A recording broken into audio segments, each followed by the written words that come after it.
This episode is called Mother or Murderer. On July 4th, 1989, 24-year-old Patty Stallings stood on the porch of her home in Hillsborough, Missouri, which is the suburb of St. Louis. She and her husband, 27-year-old David, had recently purchased this house, which overlooked Lake Wawanoka. That night, they could actually see the local Independence Day fireworks show right from their front porch. However, instead of looking up at the fireworks, both of them were just admiring their 4-month-old son, Ryan, who cooed as Patty cradled him in her arms. A sense of gratitude washed over Patty as she locked eyes with her husband. She couldn't believe how much her life had changed in just a few short years. As a teenager, she'd lived on the streets, with nothing of her own and no one to protect her. In her early 20s, she had gotten a job at a convenience store, a 7-Eleven, hoping to turn her life around. But things hadn't really changed until 3 years ago, in 1986, when she had met her future husband David, who worked as a professional plate engraver. He and Patty had clicked right away, and they got married in 1988 and were soon able to purchase this dream home, the small lake house with white trim and a nice front porch. Because of her husband, Patty was the happiest she had ever been in her entire life. As the fireworks continued to illuminate the night sky, Patty looked back down at her baby's peaceful face tucked up against her chest. But then, out of nowhere, her baby, Ryan, vomited all over Patty's shirt, way more than how much babies usually spit up. But Patty wasn't too concerned. Ryan had suffered from digestive problems since he was just 2 weeks old, and his doctors had assured her as long as he was gaining weight, he was okay. And Ryan was hitting all of his weight benchmarks, so Patty trusted he would be okay. But still, when Patty went inside to get changed, and also to change the baby, she wanted to make sure Ryan didn't appear sick. He didn't seem fussy or uncomfortable, and he smiled and cooed at her as she changed him into a fresh onesie, and so Patty figured everything must still be fine. So she finished dressing her baby, then she changed her own clothes, and then the pair went back outside to enjoy the rest of the fireworks with David. 5 days later, Patty woke up in her large, sunny bedroom feeling unusually well-rested. She rolled over in bed to find the other side was empty. David had already left for work. She checked the clock on her nightstand and saw that it was almost 9 a.m. She'd slept in longer than usual. She listened for the sounds of her son crying for breakfast, but the house was silent. But Patty didn't think much of it. She was actually thankful to have such a nice, quiet, slow morning for once. Patty made her way into the kitchen, she brewed a cup of coffee, and then sat down on the couch. She spent a moment enjoying the peace and quiet, but after a few minutes passed, she started feeling uneasy. It wasn't normal for her baby to sleep this late. And so Patty tiptoed into the nursery, and she found her son lying in his crib, but he wasn't asleep. His eyes were wide open in a glassy stare, his lips were pressed tightly shut, and his chest rose and fell way too fast, like he was having trouble catching his breath. Patty's stomach dropped. She'd never seen her son look so sick before. She lifted his limp body out of the crib, and almost immediately, Ryan began vomiting almost uncontrollably. Patty was so scared she began shaking. Still carrying her baby, she ran into the living room. She grabbed the phone, but she didn't call 911. She lived far from the hospital and knew that waiting for an ambulance would waste time Ryan probably didn't have. She knew it would be faster just to take him to the hospital herself. So she called the St. Louis Children's Hospital and told the operator she was on her way.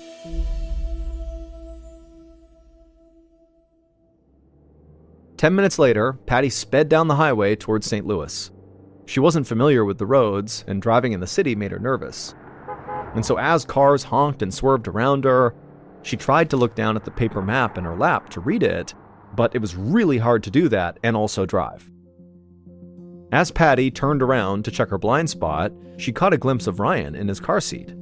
It looked like his chest was barely moving. Afraid her son was just going to stop breathing altogether, Patty turned back around and just began looking out ahead for any highway sign that might just tell her where to go. Right up ahead, she noticed a sign that had a big H on it right near an exit ramp, and Patty knew that meant there had to be a hospital close by. So she flipped on her blinker, she got off the freeway, and followed the hospital signs towards the emergency room. It wasn't until she pulled into the parking lot of that hospital that she realized it was not the St. Louis Children's Hospital that she had called. The sign on the building that she was at said Cardinal Glennon Children's Hospital. But really, it didn't matter to Patty. She was just happy to be somewhere with doctors who could help her son. So she turned off her car, she jumped out, and she opened up the back door, and she reached in, and Ryan's tiny body was just so limp in his car seat. Patty unstrapped him carefully and then picked him up and held him tight to her chest. She could barely hear his shallow breathing as she ran with him inside the emergency room. Once she was inside, Patty rushed to the check-in desk and explained what was going on. A young nurse arrived quickly and ushered her and her son into the pediatric intensive care unit. The nurse then took Ryan out of Patty's arms and brought him into an examination room. Patty followed, feeling totally helpless. As Patty walked into the room, she saw her son was already being hooked up to a nasal cannula, which is like a thin tube with two prongs that are inserted into the nose. When they turned it on, it sent oxygen into Ryan's lungs, helping him breathe. Within moments, Patty could see her son's chest was now rising and falling normally, and she was so relieved. As soon as the ER doctor confirmed that yes, Ryan was stable now, Patty asked a nurse to use the hospital phone. She needed to call her husband. Later that day, Patty and her husband David sat by Ryan's bedside, watching him breathe through the tube attached to his nose. After such a frantic morning and afternoon, Patty was totally exhausted, and David, who had left work early to be there, was also very tired. And so as the anxiety of the day began to fade away, because Ryan was very stable at this point, the parents began to nod off. But before they could fall asleep, an older man in a white coat entered the room. He had graying hair and a round, reddish face. He sat down next to the parents and introduced himself as Dr. Stevens, the hospital's chief of pediatrics. Patty couldn't read the doctor's expression. It was like he'd practiced keeping his face totally neutral, most likely so he could deliver any kind of news, good or bad, with some level of professional distance. Dr. Stevens told the parents that their son, Ryan, seemed like he was going to be okay, but he really wasn't sure what had caused their son's illness. He had ordered some blood tests, but it could take days to run them all, and Ryan needed to stay in the hospital until the results were in. Until then, there was really nothing Patty or David could do, and so Dr. Stevens suggested that they go ahead and actually nod off and try to get some rest. 3 days later, on July 12th, Dr. Stevens strode down the hospital hallway, followed closely by two men wearing black suits. The doctor was totally on edge. In his long career as a pediatrician, he'd seen a lot of shocking things, but nothing like this. Dr. Stevens eventually came to a stop outside of a room where he knew Patty and David were staying. Ryan was not in the room with them. This was a room just for the parents. Dr. Stevens turned around and told the two men in suits to please wait in the hall for a second so that he, the doctor, could go in first and speak to the couple.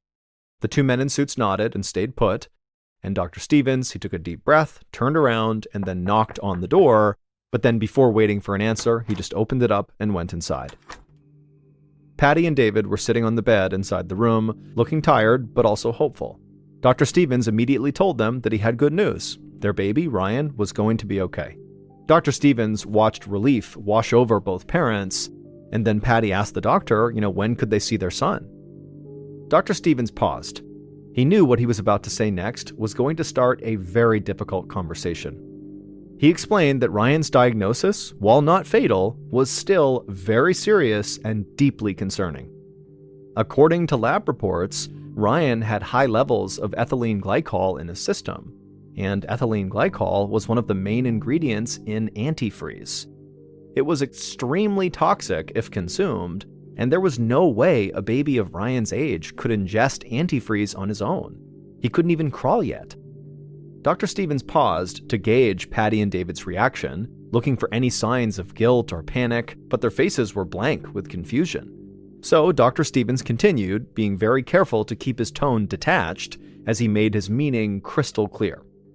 There is only one way Ryan could have antifreeze in his system, and that would be if someone deliberately fed it to him. In short, he was telling the parents that their child had been intentionally poisoned, and Patty and David were the main suspects.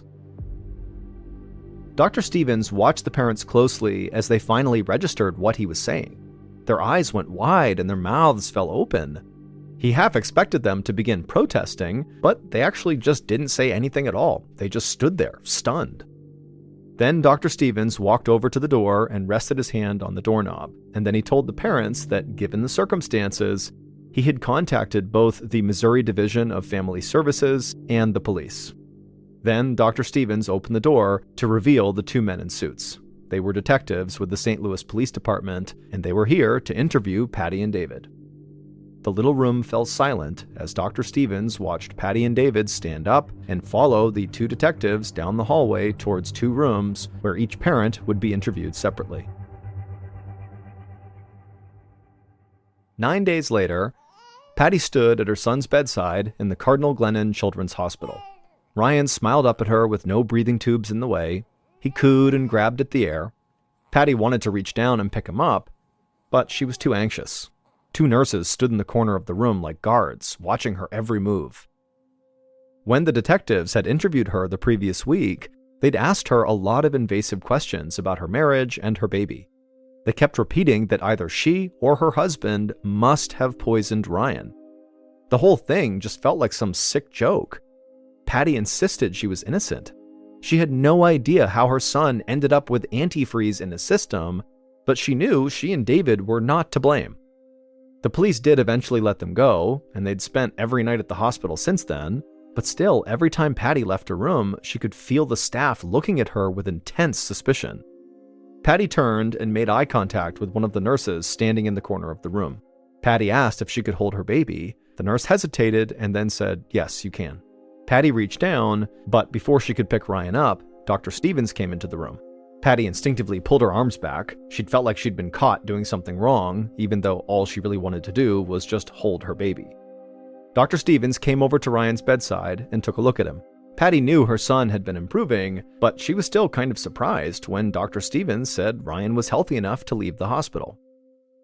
Patty broke into a huge smile at this news. She'd been so confused and anxious, but now her son was healthy again.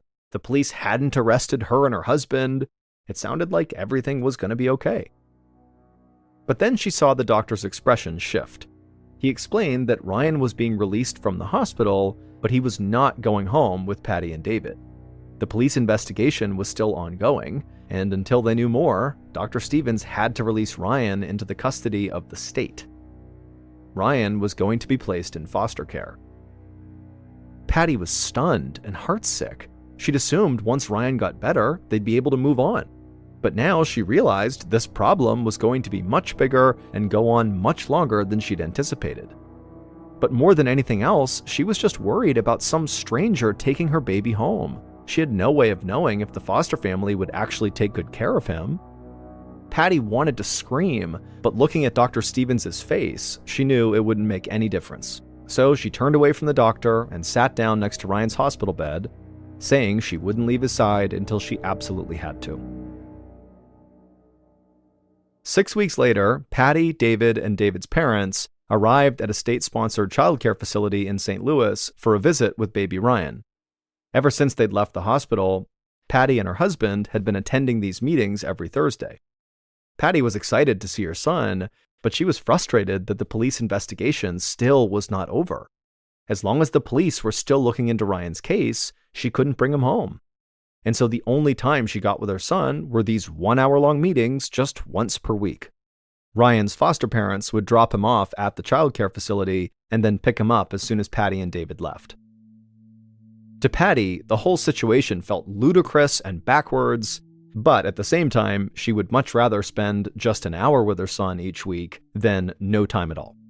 Patty, David, and David's parents entered the building, and right away, a social worker met them at the door, and she was holding Ryan. Patty's heart leapt when she saw her son. He looked healthy and he smiled as soon as he saw her. Patty reached out and took him from the social worker's arms and carried him down the hallway into a small playroom. The social worker followed the family inside to supervise their visit. For the next hour, Patty, David, and David's parents showered baby Ryan with attention. For Patty, it was bittersweet. They should have been doing these things at their home, not in some facility. When the hour was almost up, David's parents got up to leave. David offered to walk them to their car, and the social worker went along too. They all left the room, and Patty was suddenly alone with her son for the first time in 6 weeks. Suddenly, Ryan began crying. Patty knew he must be hungry, and his foster parents had left a bag for him, so she checked inside of it and found a bottle of formula. She took it out, cradled Ryan in her arms, and began feeding it to him. Patty gazed down at her son, who looked totally content drinking out of his bottle. She held on to hope that she would have him back home soon, and this entire situation would just be over. 3 days after the visit, Patty and David were sitting on their porch looking out across the lake when a police cruiser pulled up in front of their house. 2 officers stepped out, walked up, and announced that they had a warrant. They were there to search their home. Patty could see that her husband was about to protest, but she nudged him, basically saying, "Be quiet, let this happen." At this point, she didn't care what the police did, and the sooner they finished their investigation, the sooner they would realize the parents had done nothing and Ryan could come home. And so while the detectives searched their house, Patty and David just sat together on the porch, not really saying anything. There wasn't anything to say. They both just wanted this to be over. After about an hour, Patty heard the officer's footsteps coming towards the front door. She turned to look at them and saw that they were carrying a large paper bag with the word evidence printed on the front. Before Patty could even say anything, they told her she was under arrest. She stared at them, frozen in shock. Beside her, David stood up out of his chair. He told the officers they can't be serious. But the detectives assured him they were. They said there were a lot of things that Patty and David didn't know. That very morning, Ryan's foster parents had to take him to the Cardinal Glennon Children's Hospital. Once again, he was suffering from symptoms of antifreeze poisoning. When police spoke to his foster parents, they learned that Patty had been left alone with him during their last visit, and she had fed him a bottle of formula. Forensic analysts tested the bottle and found traces of antifreeze inside. Plus, the detectives had just discovered an open gallon-sized jug of antifreeze in Patty and David's basement. Patty was floored. She couldn't even process what they'd said about Ryan's bottle and the antifreeze in their basement. She was just too focused on the fact that her baby was sick again and back at the hospital. The police pulled Patty out of her seat and put handcuffs on her wrists. She heard them say she was being charged with assault with a deadly weapon. As they led her towards the police car, she craned her neck backwards and called out to her husband. She begged him to drive up to the hospital. One of them had to be with their son.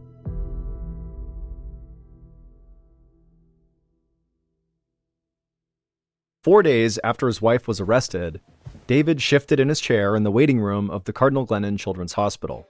For the past 4 days, he'd been living in his own private hell. He couldn't sleep, he barely ate. He could only think about 2 things: his wife being locked up in a jail cell, and his son sick in the hospital.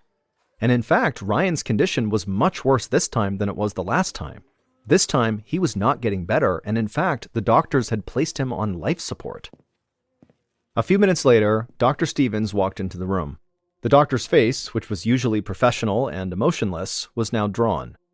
David asked what was going on, and Dr. Stevens couldn't help himself, and he just let out this long sigh. Then the doctor explained that despite everything the hospital had tried, his baby Ryan was not getting better. The poison had damaged his organs beyond repair, and there was no chance he would recover. Dr. Stevens told David that if he was religious, that he should think about contacting a minister to baptize his baby Ryan before it was too late. The little boy was very likely not going to make it.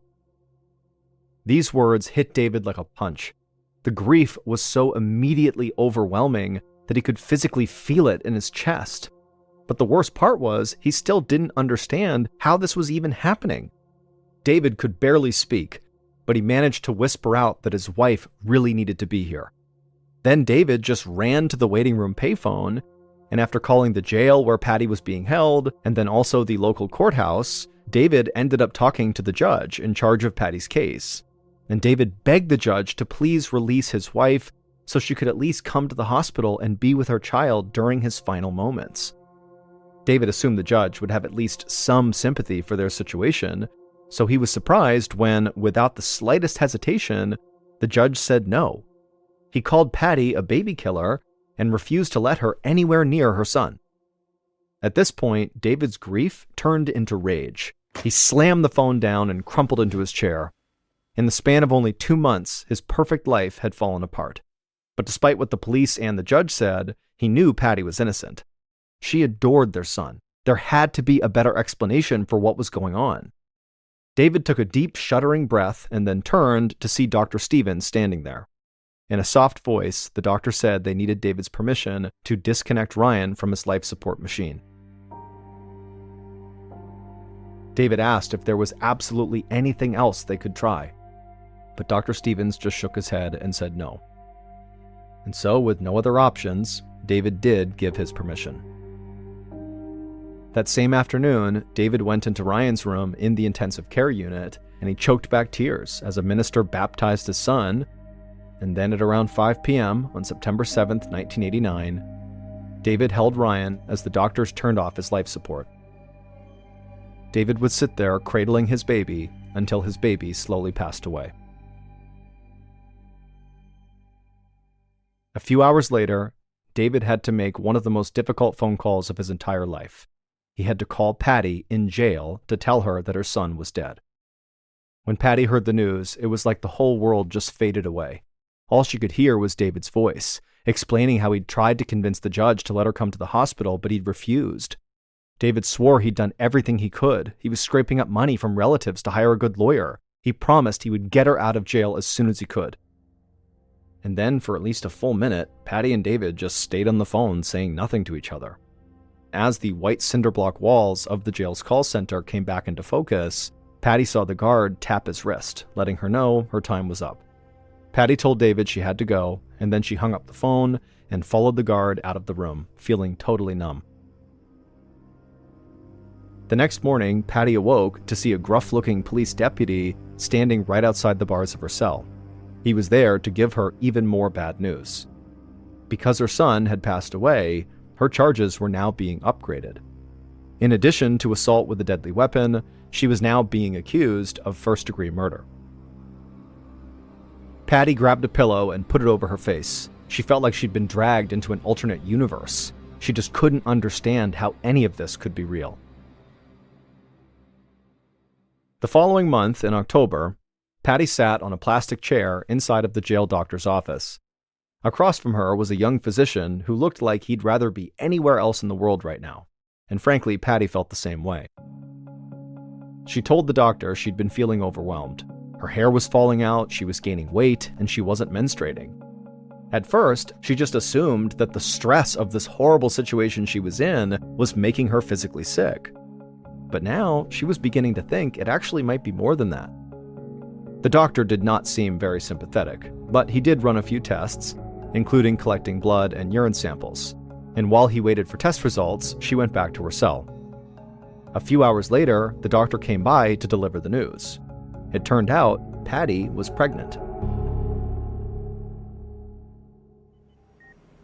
4 months later, in February of 1990, Patty gripped the sides of her hospital bed, her knuckles turning white from the pain of her latest contraction. When she'd gone into labor, she was transferred from the jail to a nearby emergency room. Patty was in a lot of pain from all the contractions, but mostly she was just feeling frustrated and angry because here she was, giving birth to her second child, and her husband was not even allowed to be there. And also, on top of that, she was grieving the loss of her first child.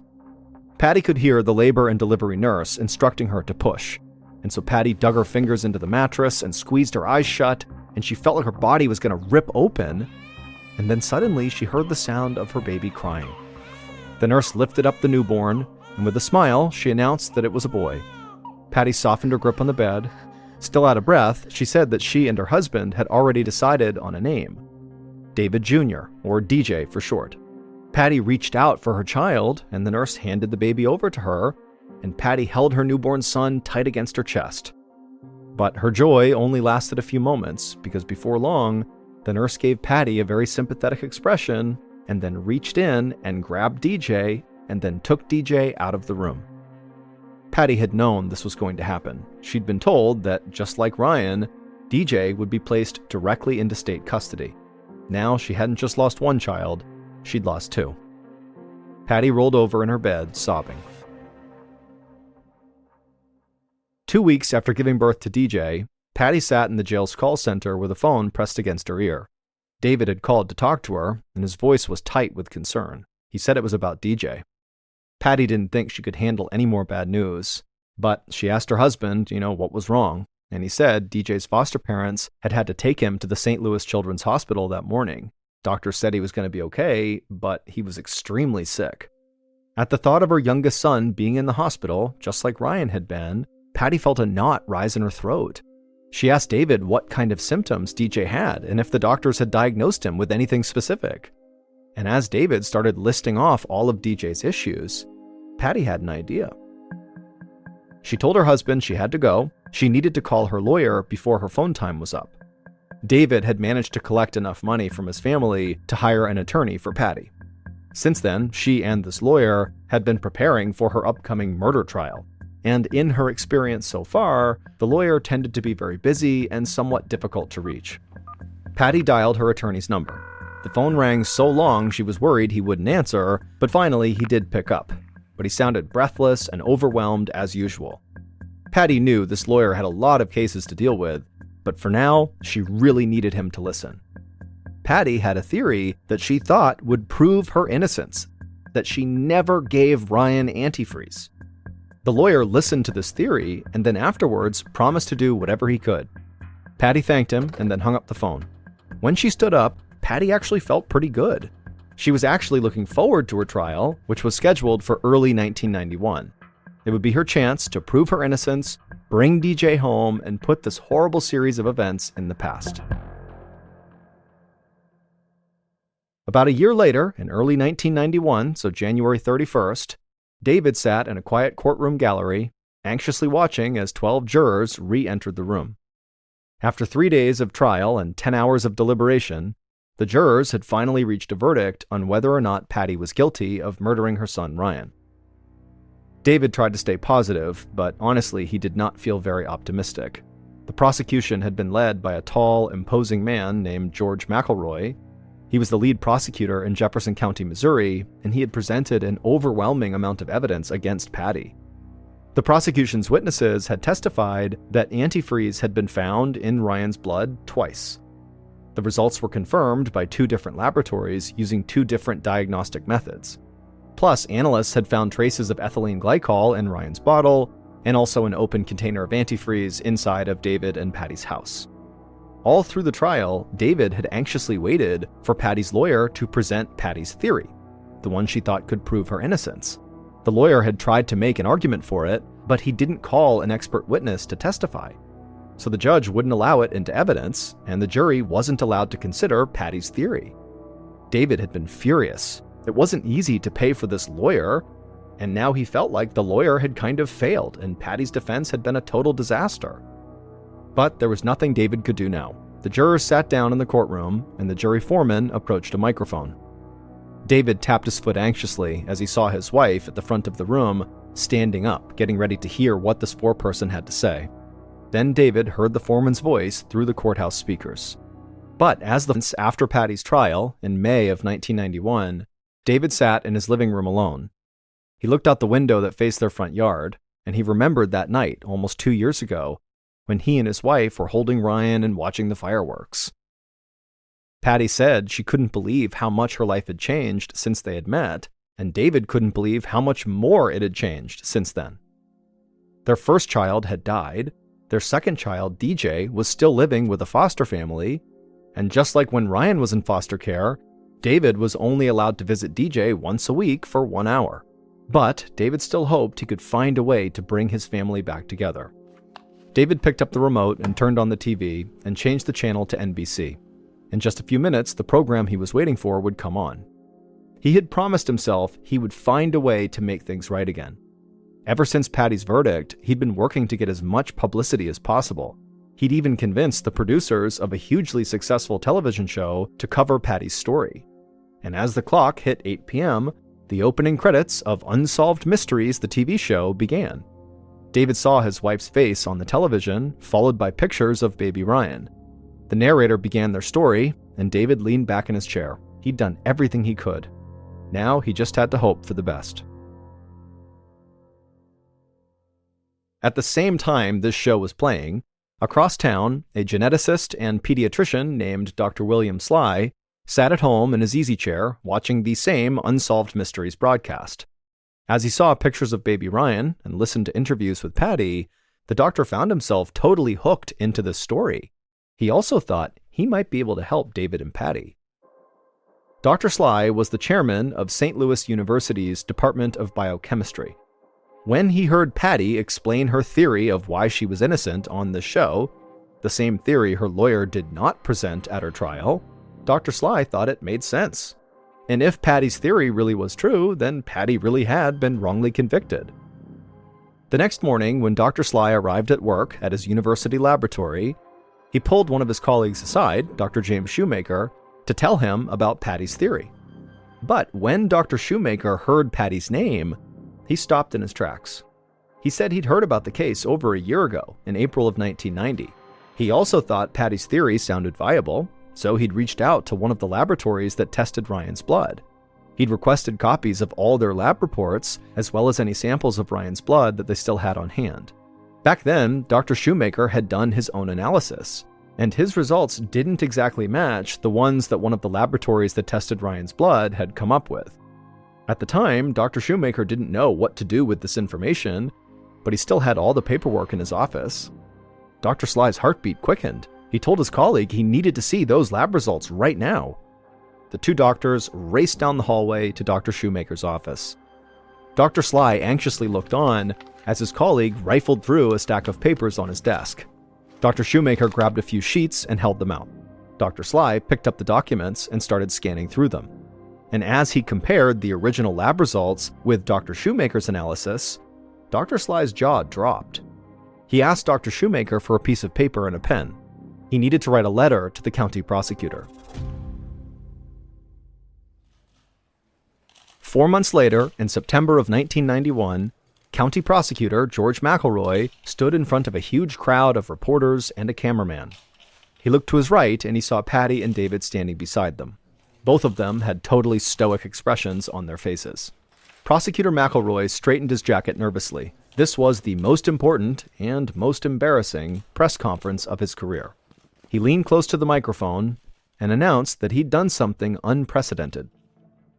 He had asked the county circuit judge to dismiss the murder charges against Patty Stallings.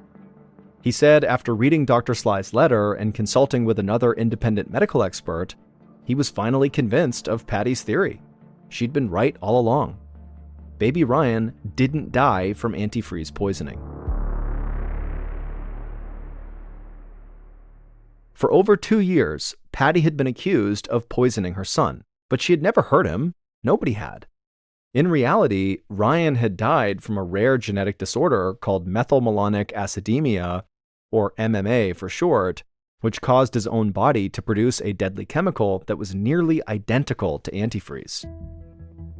People with MMA can't fully digest food containing certain proteins and fats, many of which are in breast milk and baby formula.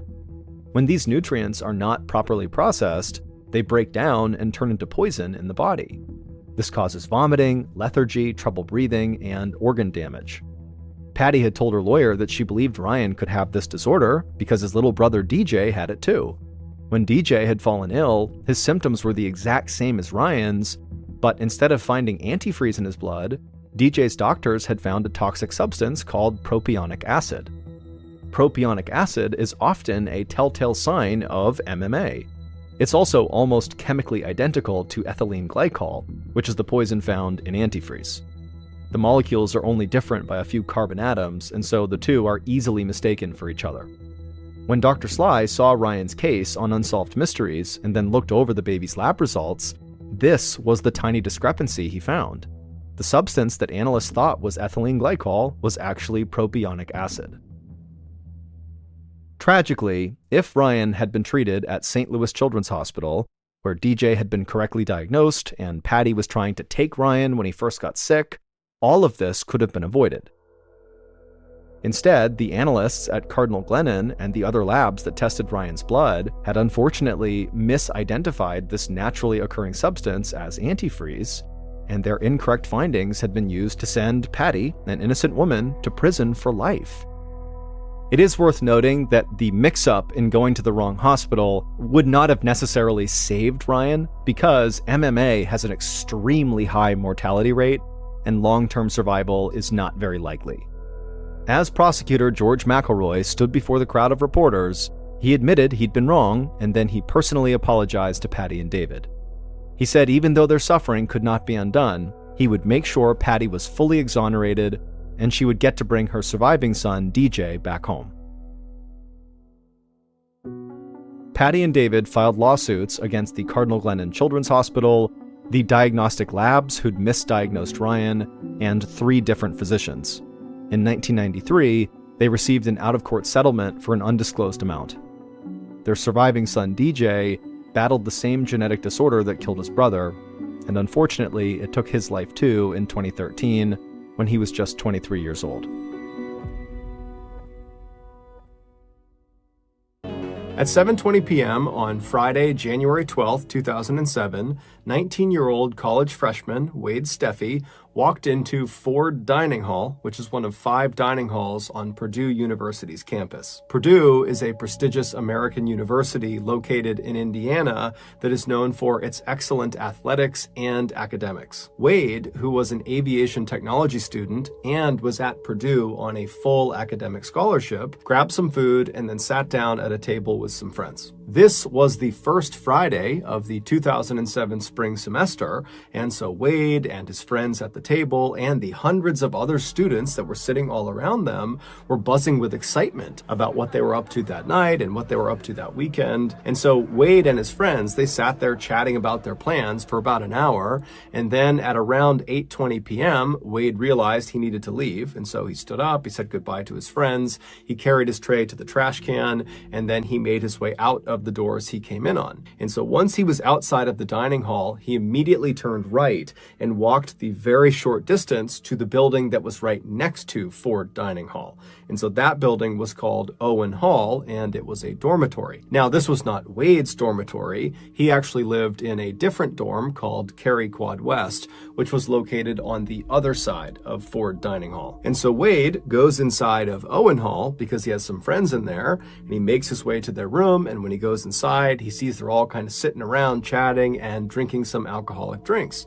And so Wade sits down and he has a couple of drinks and he just hangs out with his friends for about an hour. And so around 9:30 p.m., Wade and the other people he was with in this room, they left Owen Hall and they walked the half mile away from campus to the west to this huge party at a fraternity. And so Wade would stay at this fraternity for several hours until about midnight, at which point he pulled one of his friends aside and he told them that he just remembered he had left his jacket inside of Owen Hall, and so he wanted to go back and retrieve it. The dorms on Purdue's campus all lock at night, and so the only way you can get inside is if you live there and so you have a key, or if you know someone who lives there who will open the door for you. And so during his walk back to Owen Hall, Wade would make 6 phone calls in an attempt to get someone in Owen Hall to open the door for him. But 4 of his phone calls would just be the wrong number. And so the people that were picking up and he was asking to open the door,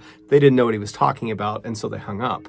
But he did call 2 people that did live inside of Owen Hall. However, they didn't answer their phones. And so around 12:30 a.m., Wade arrived at Owen Hall. He put his phone back in his pocket, and he just walked up to the doors, which were locked, and he just started knocking. And eventually, a resident of Owen Hall who didn't know Wade, and Wade didn't know them, they heard the knocking, and they came out to the door to see what was going on, and they looked through the glass, and they saw Wade, and apparently they decided that Wade looked too intoxicated to let into the building, and so they refused him entry. And so Wade apparently stood there, he kept knocking for a little bit, but he eventually just kind of gave up, he turned around, and he walked away. Fast forward a few days to Tuesday, January 16th, and Wade's roommate, who had actually been gone all the past weekend, he returned, and the first thing he noticed when he got back to his dorm was that Wade was not in the dorm. And so he called and texted Wade, but he didn't get a response.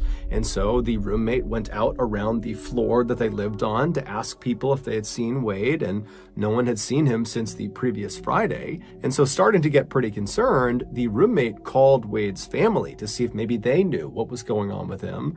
but his family had no idea. And so by the end of that day, the police had been contacted about Wade potentially being missing, and they in turn contacted Wade's cell phone provider, and they were able to determine that Wade's cell phone was still showing up somewhere on Purdue's campus, although they couldn't figure out exactly where. So that evening, a massive campus-wide search was launched with hundreds of police officers and volunteers. Even the school's equestrian club came out with their horses to search the nearby woods. But despite this huge search effort that would go on for several weeks, the only thing they would find of Wade's was one of his shoes. It was found on January 20th, so just 4 days into the search, and it was located right outside of an exterior door that led into a maintenance room inside of Owen Hall. But when they searched this maintenance room, Wade wasn't in there. Finally, after nearly a month of searching, when they still had not found Wade, the official search was called off. On March 19th, roughly 2 months after Wade had been reported missing, a maintenance worker was downstairs in the laundry room of Owen Hall when they heard a strange popping sound. At first, the worker thought it was actually coming from one of the washers or dryers that was on, and maybe there's a loose coin or some piece of metal that was inside of the washer or dryer that's getting banged around inside, and that's making the sound. And so this worker began walking around the laundry room, kind of listening in to each of the washers and dryers that were on to see if they were making this sound. And so as he's doing this, he hears the popping sound again, but it's clearly not coming from any of the washers and dryers. In fact, it's not even coming from inside the laundry room. It's coming from somewhere out in the hall. Curious, he leaves the laundry room and he goes out into the hall, and as soon as he's standing in the hall, he hears the popping sound again. And this time it was obvious that it was coming from behind the closed door that was directly opposite the laundry room. So the worker pulled out his big set of keys, he opened the door that was directly in front of him, and he stepped inside. Moments later, he would make a big discovery. Based on that discovery and the investigation that would follow it, this is a reconstruction of what happened to Wade Steffi. In the early morning hours of January 13th, right after Wade had been denied entry into Owen Hall because the student who was in there who didn't know him thought he was too intoxicated, right after that happened, Wade left the front doors and made his way around to the left side of the building to look for another way inside. And when he got to the left side of the building, he found another door. Now, even though this door did not have a sign on it that said "keep out," it was fairly obvious that this door was not designed for students to use. There was a metal railing that lined the outside of this door, clearly to prevent pedestrians from getting to the door, and the door itself was actually not built at ground level. It basically was built at basement level, so you'd be standing at this railing looking down at the door, and down in front of the door was a slab of cement right out in front of it that gave the door enough clearance to be able to open. And so basically there was a railing around a pit, and that was where the door was. The proper way to get to this door was to literally climb over that railing and jump down into this pit. And then you'd need a key to open this door because it was always locked. Well, it was supposed to always be locked. And so when Wade saw this clearly off-limits door on the side of Owen Hall, in his drunken state, he decided it would be a good idea to try to go into it. Because in his mind, he thought, whatever is behind this door doesn't really matter. As long as I can just get inside of some part of Owen Hall, I can find my way up to my friend's room and I can get my jacket. And so he rushes over to the railing, he climbs over, he leaps down into that pit area, he grabs the doorknob of this off-limits door and he pulls on it, and it's open. So he opens it up, he steps inside, and it's totally pitch black. And all he can hear is the sound of machines humming and whirring in the darkness. And again, in his drunken state, he decides this is still a good idea. His only concern was he couldn't find a light switch, and it really was basically pitch black in here. And he was worried once the door shut, not only would his only light source be totally cut off, but it might actually lock behind him, and then he'd be trapped inside of this room. And so he took off one of his shoes and he tucked it in the door jamb of the door he came in on to keep it open. And so with the door propped open behind him, he began walking into this room. And pretty much right away, he bumped into this big metal structure. He couldn't see what it was because, again, it was too dark, but he could feel it and he could tell, it was a flat metal structure. It felt like a machine of some kind, and he could hear that it was one of the machines that was buzzing and whirring. And so he just decided he would try to walk around it. Because again, his goal is just to get through this room and find another door somewhere and kind of continue his journey up into the dorm. And so Wade began moving his way left along this machine, kind of believing it was going to come to a stop at some point, and then he could walk around it. But it would turn out this machine was very big, very wide. And so by the time he actually got to the left edge of this machine, he was practically right up against the wall of the room he was in. And when he got there, he realized the space between the side of the machine and the wall of the room was big enough that if he turned sideways, he could basically squeeze his way past it. Now, he had no idea how far into the room this strange machine went, but in his drunken state, he decided it was a good idea. And so he turns sideways, so his back is to the wall of the room, and his chest is going to be facing the machine, and he begins pushing himself into that narrow space. And so as he's making his way, his hands are up, kind of protecting his face and neck, and at some point, he kind of begins to trip. Now, he didn't actually fall because he's basically wedged into this tight space, but for a second, he reflexively grabbed with his hands onto this machine right in front of him, and just by chance, his left ring finger slipped into a very narrow hole that was about 2 inches deep. The room that Wade was inside of was called an electrical vault, and it contained 6 large transformers, one of which Wade's finger had just stuck inside of. The job of these 6 transformers is to take the high voltage they receive from the main power grid and then transform it, hence the name, into lower usable voltage that gets dispersed into Owen Hall for residents and teachers. Even though the outside of these transformers had mostly been covered with protective materials that mitigated the electrocution risk, there were still several parts of these machines that there was just nothing you could do. They just presented a really high electrocution risk. And one of those sections you needed to be extra careful with was that 2-inch hole that Wade's finger slipped inside of. At the back of that hole was an exposed electrical conductor, and the second the tip of his finger touched that conductor, between 2,000 and 4,000 volts of electricity were pumped into his body. For reference, when people get executed via the electric chair, they are electrocuted with 2,000 volts of electricity. Wade likely died instantly. But because of the fact that he was kind of wedged between the transformer and the wall, after he died, he didn't just slump onto the ground.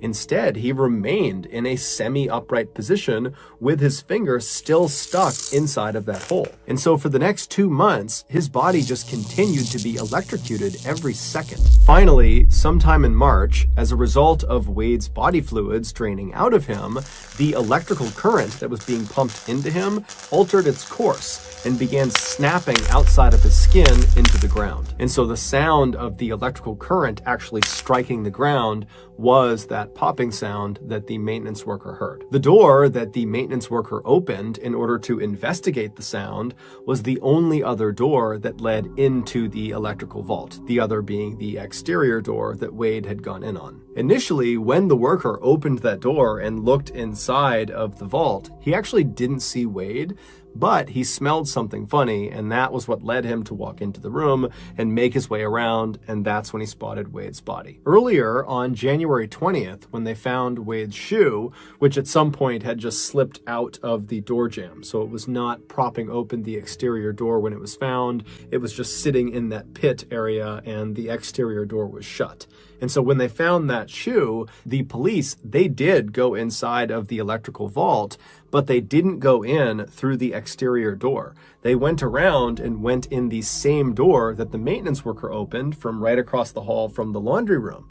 And when they opened it up, they just looked into the room. They didn't walk into the room, they just looked from the doorway, and from their perspective, They couldn't see Wade, and so that was why initially they had said, Wade is not inside of that room. Ultimately, because that exterior door to the electrical vault was supposed to be locked at all times, and clearly it was not because that's how Wade got in, Purdue was found to be negligent, and so they agreed to pay Wade's family $500,000, and they also set up a scholarship in Wade's name.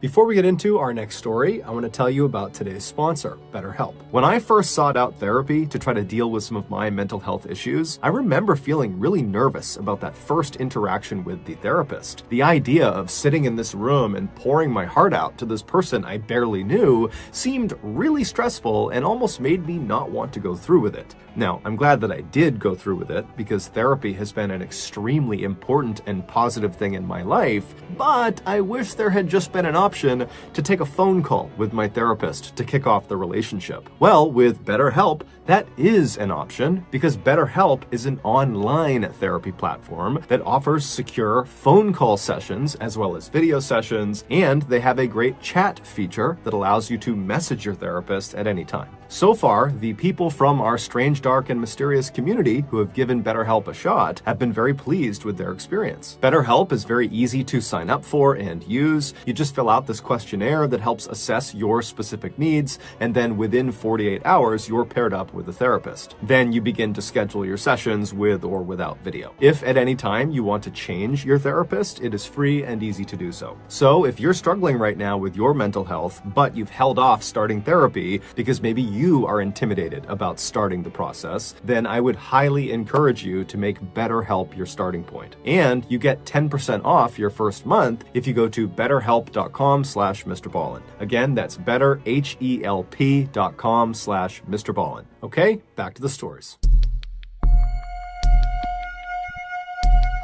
During the California Gold Rush of 1848, hundreds of thousands of Americans living on the east coast of the United States packed up their things in covered wagons and headed west for California to attempt to, quite literally, strike gold.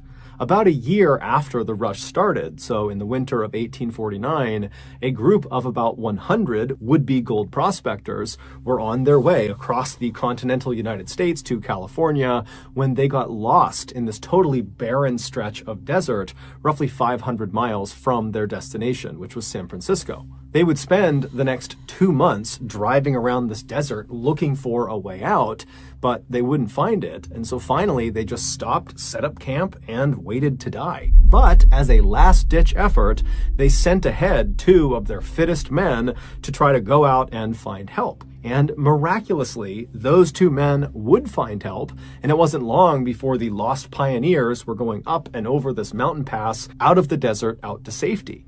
And so as the pioneers are cresting this mountain, one of the pioneers turns and looks down at the desert valley below where they almost all died. And he famously said, "Goodbye, Death Valley," and the name stuck. While Death Valley has since become a very popular tourist destination for adventurous people, it is still truly one of the harshest environments on the planet. In addition to just being a big open desert, which presents a whole host of problems to any mammal, Death Valley also becomes one of the hottest places on the planet every summer. The temperatures soar to 120 degrees Fahrenheit and sometimes get as high as 136 degrees Fahrenheit. It's the kind of place where if you don't respect it, it will kill you. In 2005, a 35-year-old man named Robert Darmer, who lived in Los Angeles, California, decided he wanted to take a trip into Death Valley.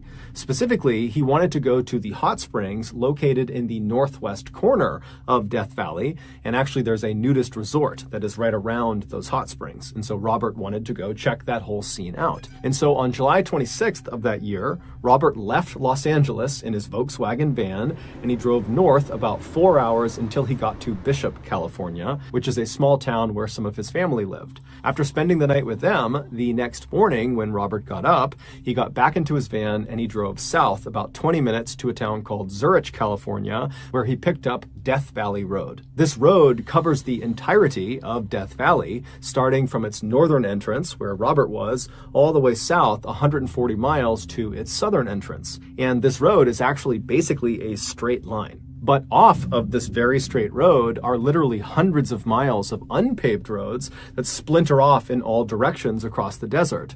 And these roads bring people to other points of interest, like, for example, the nudist resort that Robert wanted to go to. So after Robert hopped onto the Death Valley Road at its northern entrance, he began driving south for about an hour, and then he began looking for the turnoff to the unpaved road that would take him the last 50 miles to the nudist resort. And so eventually Robert believes he's found this turnoff, and so he gets onto this unpaved road and he starts driving for a while, and then all of a sudden his car just sinks down into the ground and it won't budge. It would turn out Robert had made a mistake. He had not turned onto the correct unpaved road. Instead, he had picked a road that led right out onto this salt flat, and so to the naked eye it would have looked like the ground in front of him was totally flat and hard packed, and you could easily walk on or drive on it.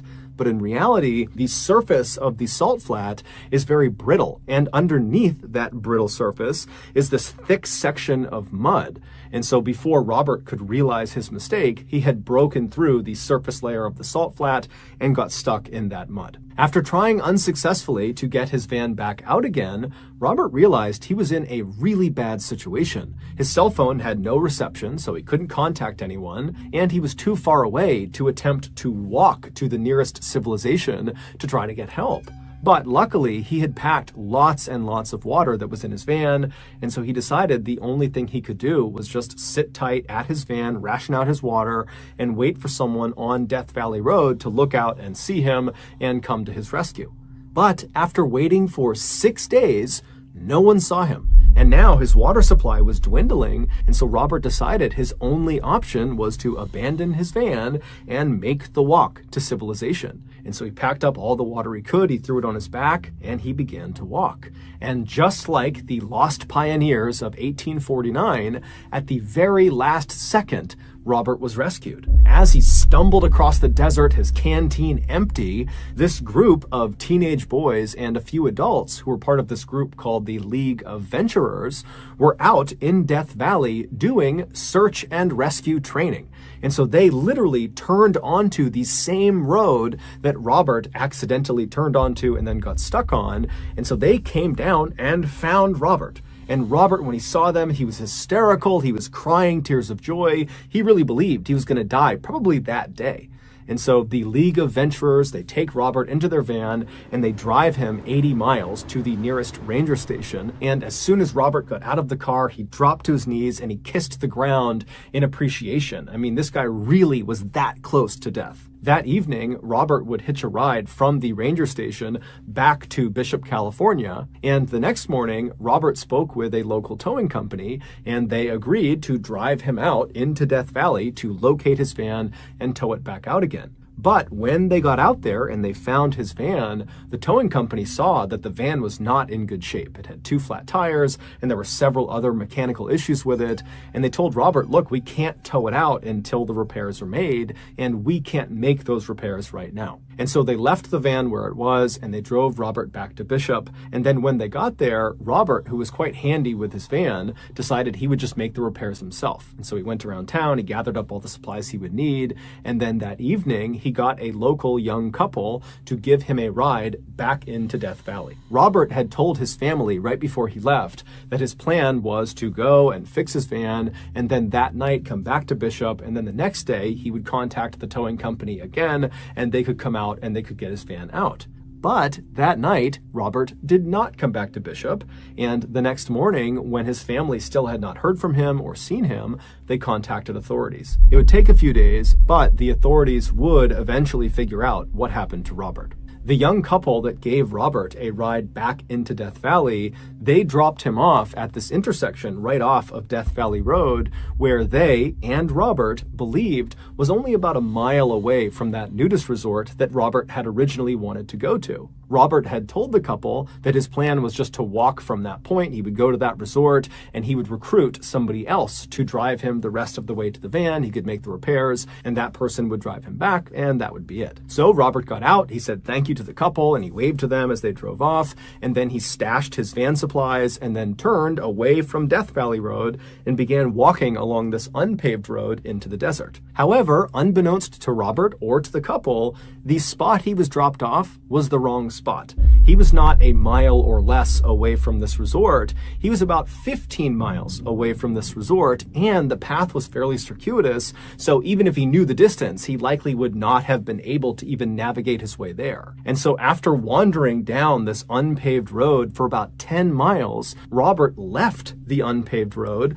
and began heading out into open desert, likely seeking water. Robert would eventually collapse and die just 4 days after he had been rescued from the exact same situation. When his body was found, he didn't have a GPS or a map or even a container for water.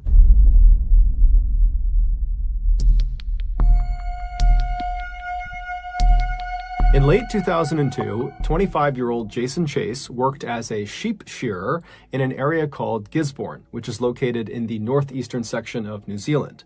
When Jason wasn't working, he was often on his bike, cycling up and down the coast, preparing for his next road race. In early December of that year, Jason contacted his family, who lived in a small town called Dannevirke, which is located about 200 miles southwest of Gisborne, and he told them that he wanted to come visit them for Christmas. However, he didn't know exactly when he would actually arrive at their house because his training and work schedule were fairly hectic, but he told them, "Don't worry, I will be there at least on Christmas Day, December 25th, or a couple of days earlier." His family was thrilled, and they said, "No problem, we can't wait to see you whenever that is." And so by the time mid-December rolled around and Jason still had not arrived at his family's home in Dannevirke, his family wasn't concerned at all. However, that would soon change. On December 13th, a hunter was driving along the many winding back roads of the Ruahine mountain range. This mountain range, which is located about 8 miles north of Dannevirke, is a very isolated and rugged wilderness area that's full of steep gorges and gullies and very thick brush. And so as this hunter rounds the turn on this road,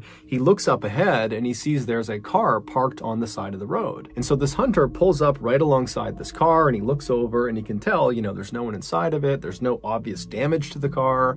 And then the hunter began kind of scanning around the area to see if there was some obvious reason someone would stop right at that particular spot. But when he looked around, all he saw was thick trees on either side, and the mountain kind of sloped down on either side. And so there was nothing unique about the spot. And so something just kind of struck the hunter as odd about this car. It just seemed totally out of place. And so operating on a hunch, the hunter would leave the mountain range and head into Dannevirke, and he would contact police and he would tell them about this car and where it was located, because in the hunter's mind, maybe someone had been reported missing in the area and maybe this car is connected. And so after hearing about the car, the police did not know of any missing person cases that were connected to a car that matched the description the hunter had given. But just to be safe, the police hopped in their vehicles and they drove up into the Ruahine mountain range and they went to the spot the hunter described. And sure enough, off to the side of the road is this parked car, and it's still unoccupied. After inspecting the vehicle, the police came to the same conclusion the hunter did, that there was no obvious signs of damage to the car that might have forced someone to abandon it. And then when they looked in the window at the gas gauge, they saw the gauge was full. And so the police kind of wandered around the area, kind of doing an initial search to see if maybe the owner of this car was nearby. But, there was no one there. They're in this very isolated part of this wilderness area. And so the police just took down the license plate of the car and they went back to their station. And when they got there, they ran the license plate number, and it turned out the car belonged to Jason Chase. When Jason's family was contacted about, why is Jason's car up in the Ruahine Mountains, where's Jason? His family was pretty surprised. They explained to police that Jason had made plans to come visit them around Christmas time, and so they were expecting him to come this way. And the Ruahine mountain range, it is only 8 miles away from Dannevirke, so in theory maybe he stopped there on the way to their house, but they told police that just didn't make any sense. So as a precaution, the police decided to launch a search for Jason. And unfortunately, despite hundreds of people on the ground searching the Ruahine mountain range and helicopters overhead flying all over the place, no trace of Jason was found. And so the official search was called off right before Christmas, but Jason's family and friends, they continued to look for him. and on January 3rd, they would find him. One of the family friends who had agreed to continue looking for Jason after the official search had shut down was a farmer who owned a plane. And on January 3rd, as he did one of his passes over the foothills of the Ruahine mountain range, he looked down and he saw this bright red thing that looked totally out of place. And the pilot couldn't tell what it was, and so he took note of its location, and then when he landed, he passed those coordinates off to the ground team. And so the ground team, they made their way over to this location, which was quite far away from where Jason's car had been. And after making their way through some very thick brush and some very steep sections, they eventually walked out to this big open clearing. It was a dry riverbed, and right in front of them, in the middle of it, was the bright red thing. It was Jason's shirt, and Jason was still wearing it. He was found lying on his left side with his legs stretched out. He had on his bright red rugby t-shirt, some khaki shorts on, and he had no shoes or socks on. According to the searchers who first saw Jason in this dry creek bed, they would say the scene was very peaceful, and it almost looked like Jason had lied down to fall asleep. But Jason was not sleeping, he was dead. Jason had no visible injuries, and there was no sign of a struggle in the area. In fact, it didn't even look like Jason had been in the wild for very long because his clothes were pristine, and despite being barefoot, his feet were in great condition. Despite a lengthy search around the area where his body was discovered, his shoes and socks would not be recovered. The only thing they found in the area was a water bottle that belonged to Jason. Adding to the mystery of what happened to Jason were the results of his autopsy. The pathologist was unable to find any injuries. Jason also seemed well nourished because he had food in his stomach, and he was hydrated because there was urine in his bladder. His toxicology report also came back negative for all drugs, medications, and a range of common poisons. The only odd thing the pathologist found during the autopsy was that Jason had 2 very small ulcers in his duodenum, which is the first part of the small intestine. According to this pathologist, these type of ulcers only appear from acute stress moments before death. However, these ulcers don't indicate what caused the stress. Typically, things like severe injury or septicemia, which is blood poisoning, will cause these stress ulcers. But Jason had neither of those. So at the end of the autopsy, the pathologist concluded that Jason had not been the victim of a homicide, he had not committed suicide, he had died from, quote, obscure natural causes. Interestingly, though, the pathologist was able to determine with some certainty that Jason died on or around December 30th. Which means he was alive for the entirety of the official search for him, as well as the bulk of that private search conducted by friends and family. After the autopsy results came out, Jason's case was closed, and his family, despite having lots of unanswered questions, was forced to just move on. 15 years later, the same pathologist that had conducted Jason's autopsy was talking to a colleague about Jason's case. And as he was describing where Jason was found, the colleague suddenly stopped the pathologist and said, "Wait a minute, I think I know what happened to him." And it would turn out he did. The following is a reconstruction of what happened to Jason Chase. On December 13th, 2002, Jason left his home in Gisborne and began heading south towards Dannevirke, where his family lived. But before he got to his family's home, he took a detour up into the Ruahine mountain range, where he eventually parked his car on the side of the road. Once his car was stopped, he got out and collected his backpack and sleeping bag. Those were 2 items that were never discovered during the search or after his body was found, but it was later determined they were missing from his vehicle. And so after he has his pack and his sleeping bag, he also grabs a water bottle, and then he leaves the main road and begins walking into the woods, making his way down the mountain. He eventually would find a spot on the side of the mountain that he liked, and so he set up a campsite. What happens next is very confusing because we don't actually know why Jason actually went camping in the first place or when he intended to leave, But we can make one assumption. Whatever he was doing in the mountains, he planned on wrapping it up in time to still get to his family's house in Dannevirke on or before Christmas Day, December 25th. So from December 13th, when he first got out of his car and entered the wilderness, until December 25th, it's believed Jason was, by choice, out in the wilderness of the Ruahine mountain range. And so as this huge search is launched for him in the area he is in, it's entirely possible that he either did not see any of the searchers. This is a very rugged and heavily forested area, and so that's not totally outlandish.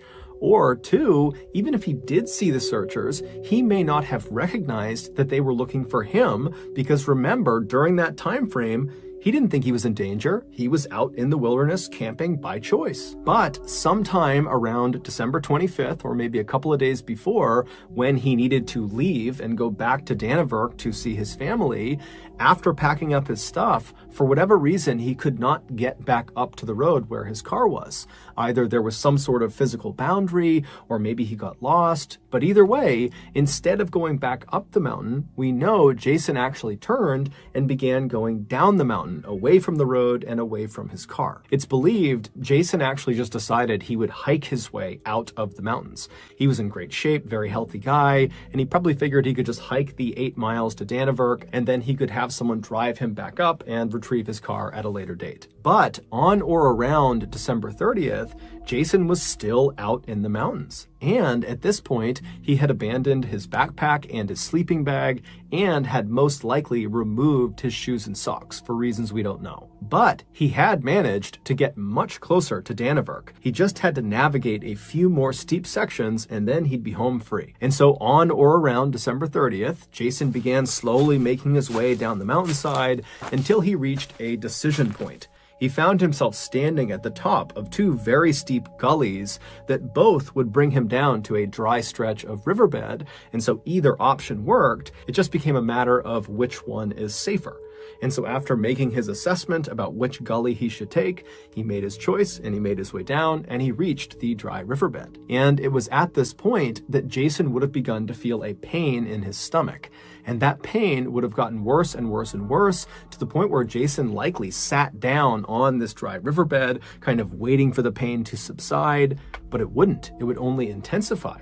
And so as he's sitting there kind of wondering what's going on, his vision would begin to blur, and then he would start to struggle breathing. And before he could deal with all of these strange symptoms that were coming on really suddenly, he lost the ability to move his body and he slumped over onto his left side, and there he would lay until he died. It would turn out the gully that Jason had chosen to go down when he was standing at the top and he had those 2 choices, the one he chose, that one contained a plant called Urtica ferox. This plant, which is endemic to New Zealand, grows leaves that are covered in little rigid stinging hairs that contain a toxin called trifidin. And trifidin, in high enough doses, not only causes stomach pain and blurred vision and trouble breathing, but it also causes total body paralysis and even death. Jason, who according to friends would have known about the dangers this plant posed, likely just didn't see the cluster of plants when he was assessing which gully to go down. And so it wasn't until he was partway down the gully and was in these plants that he realized his mistake. But when he turned to go back up, it was just too steep. And so he was forced to trudge through these toxic plants. And because he was wearing shorts, his lower legs were exposed and they were stung repeatedly. And so he was dealt a lethal dose. The reason the pathologist was not able to identify this as Jason's cause of death is because the stingers on those plants, they don't leave any marks on the human body. And its poison, trifidin, is so rare that when they sent out that toxicology report, they didn't include it. They did not test for trifidin. And so it wasn't until 15 years later when the pathologist's colleague heard that Jason had been found in the Ruahine Mountains that the colleague said, wait a minute, have you checked for trifidin? Because he knew the Ruahine Mountains were home to clusters of that toxic plant. And so sure enough, they went back to where Jason's body had been found, and lining the gully that he had come down were dozens and dozens of those plants.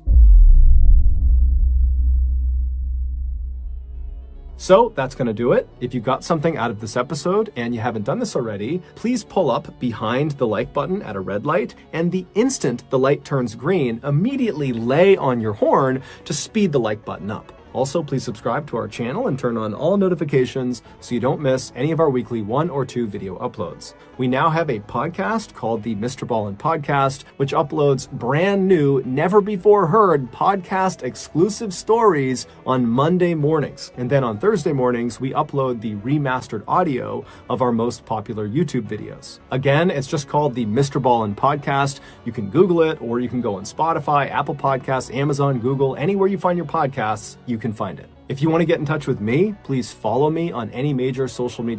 From Ballen Studios and Wondery, I'm Mr. Ballen, and this is Mr. Ballen's Medical Mysteries, where every week we'll explore a new, baffling mystery originating from the one place we all can't escape, our own bodies. If you like today's story, please bring the follow button on their first ever ski trip and tell them you'll start them out really easy, but as soon as you get to the mountain, immediately bring them up to a double black diamond slope, wave, and ride away.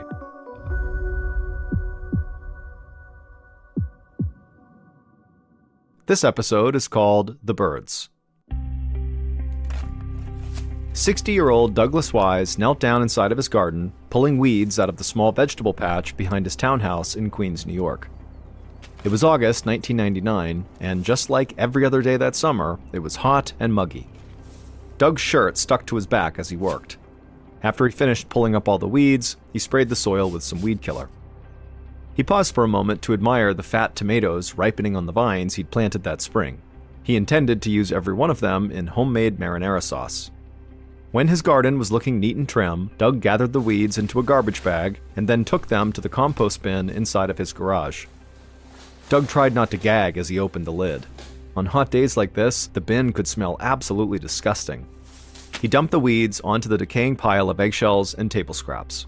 Then, to help the composting process along, he took a bucket of rainwater he'd collected the week before and poured a little into the bin. He smiled to himself, knowing how his wife Carmen quietly hated that he collected rainwater in large buckets, but it had actually come in handy earlier in the summer when they'd gone more than a month without rain. Doug had enough water for composting and a little extra for his garden, all while being able to conserve tap water. Doug closed the bin and then grabbed a beer from the garage refrigerator and sat in a folding chair on the porch near the sidewalk. After a few hours in his garden, Doug liked to have a drink and people watch. It was his idea of a perfect Sunday afternoon. When Doug finished the last of his beer, he tossed the can into a recycling bin and headed inside for a shower. He was careful not to touch anything on his way to the bathroom. Carmen had just cleaned the house from top to bottom, and she'd kill him if she saw dirt smudges on anything. After Doug rinsed off and had some dinner, he joined his wife in the living room to watch some TV. But as he sat there, he started to feel a headache come on, and so he began rubbing his temples, and he wondered if maybe staring at the screen and straining his eyes was causing this headache. So he asked his wife to turn off the TV. But even after she did, over the next few minutes, his headache only got worse. Doug finally went to the kitchen and took some aspirin. And while that did help his head feel a bit better, his stomach now started to feel queasy. And so Doug told his wife that he just didn't feel right, and so he was going to go to bed early. He wasn't sure if maybe he ate something bad or if he was actually getting sick, like with the flu. Carmen agreed that he should just go to bed because after all, he'd spent the whole day in the yard under the beating sun. Doug kissed his wife goodnight and headed upstairs, hoping to feel better in the morning.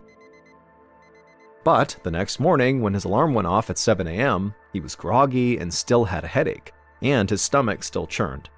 Next to him, his wife had sat up, and she turned to him and said, you better get up if you don't want to be late for work. But Doug asked her to grab the phone for him because he felt absolutely terrible and he needed to call in sick.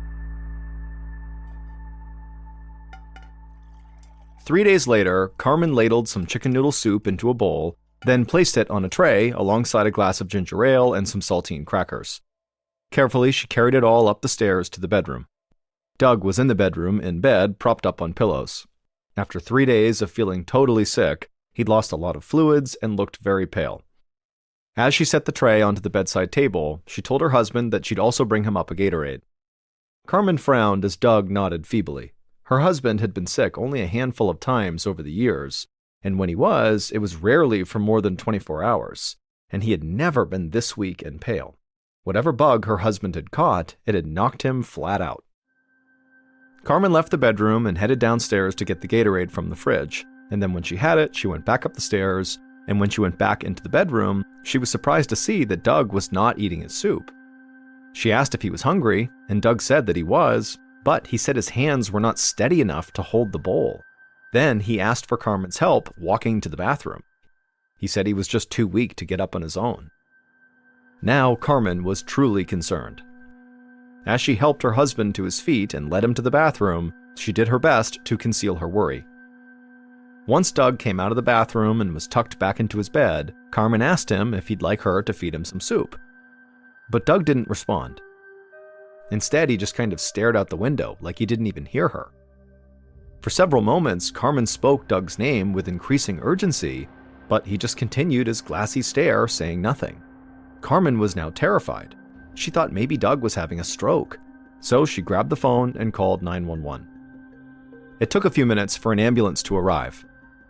While they waited, Carmen sat on the edge of the bed as Doug seemed to slip in and out of a trance, at times barely registering what was happening around him.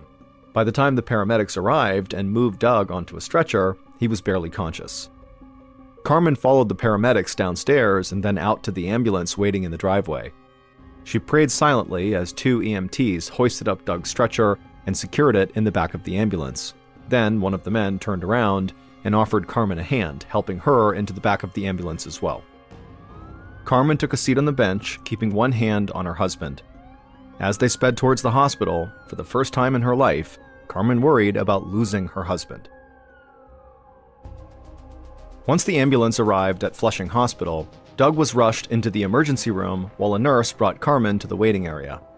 After about a half hour, a doctor wearing scrubs and a lab coat approached Carmen and brought her to Doug's room. Doug was lying in bed, still looking a bit out of it, with an IV hooked up to his arm. Carmen rushed over to him and kissed his forehead. The doctor told Carmen that he was fairly positive Doug had pneumonia, and if everything went well, he'd be back to normal in just a few days. Carmen squeezed Doug's shoulder, relieved to hear that he'd be okay. Later that same afternoon, the infectious disease specialist at Flushing Hospital, Dr. Debbie Asnes, was pouring herself a cup of coffee in the staff break room when her pager beeped. She checked the message and saw there was an emergency downstairs and she was needed right away. Dr. Asnes raised her eyebrows. It was unusual for the infectious disease specialist to be paged to the emergency room. If she was being called, it had to be a very unusual case that required outside-of-the-box thinking. And Dr. Asnes loved a challenge. Throughout her nearly 20 years as a doctor, she'd always been drawn to puzzling cases. She'd spent a lot of her career researching HIV, and she'd witnessed firsthand how bad things could get when doctors did not understand how a disease worked. So without a second thought, she set her coffee down, headed out of the break room, and ran to the elevator. The moment the elevator doors opened back up on the ER floor, she could hear a man's voice carrying down the hallway. He was yelling about some strange woman standing near his bed. As Dr. Asnes approached, the ER doctor who had paged her popped his head out of the man's room and waved her in. The patient who was yelling was Doug. For the first few hours he'd spent in the ER, he'd mostly just slept, but he'd woken up in a sudden panic, and now he was yelling incoherently at the people all around him. At the same time, Carmen, his wife, was standing by his side, trying to remind him who she was. As Dr. Asnes watched this, she immediately noticed something strange. Despite being agitated, Doug's arms and legs remained still and limp on the hospital bed. The ER doctor explained to Dr. Asnes that Doug was being treated for pneumonia, but the medical team was starting to think that that was not the right diagnosis. 10 minutes ago, Doug woke up confused and agitated and didn't recognize his wife. He started flailing his arms and the nurse ran in to restrain him, but then his arms and legs just went limp, and he'd not been able to move them since. Now Dr. Asnes understood why she had been called. Pneumonia does not make people paralyzed. Doug's symptoms were far more likely to have been caused by an infectious disease, and that was Dr. Asnes's area of expertise. And Dr. Asnes was very thankful the ER staff paged her so quickly because she now suspected that Doug's confusion was likely being caused by swelling in his brain, which is very, very dangerous. Just then, Doug suddenly went silent. Dr. Asnes bent over the bed and realized he was gasping for air. Dr. Asnes said that Doug needed to be moved to the intensive care unit in case his breathing got even worse. The ER doctor agreed and told the nurse to get Doug ready to move. Within minutes, the nurse and the ER doctor each grabbed a side of Doug's hospital bed and wheeled it out of the room. As she followed Doug, Dr. Asnes turned to Carmen and asked her to stay behind until they stabilized her husband. Then, as Doug was wheeled down the hallway, Dr. Asnes grabbed onto his bed to help steer him to the elevator.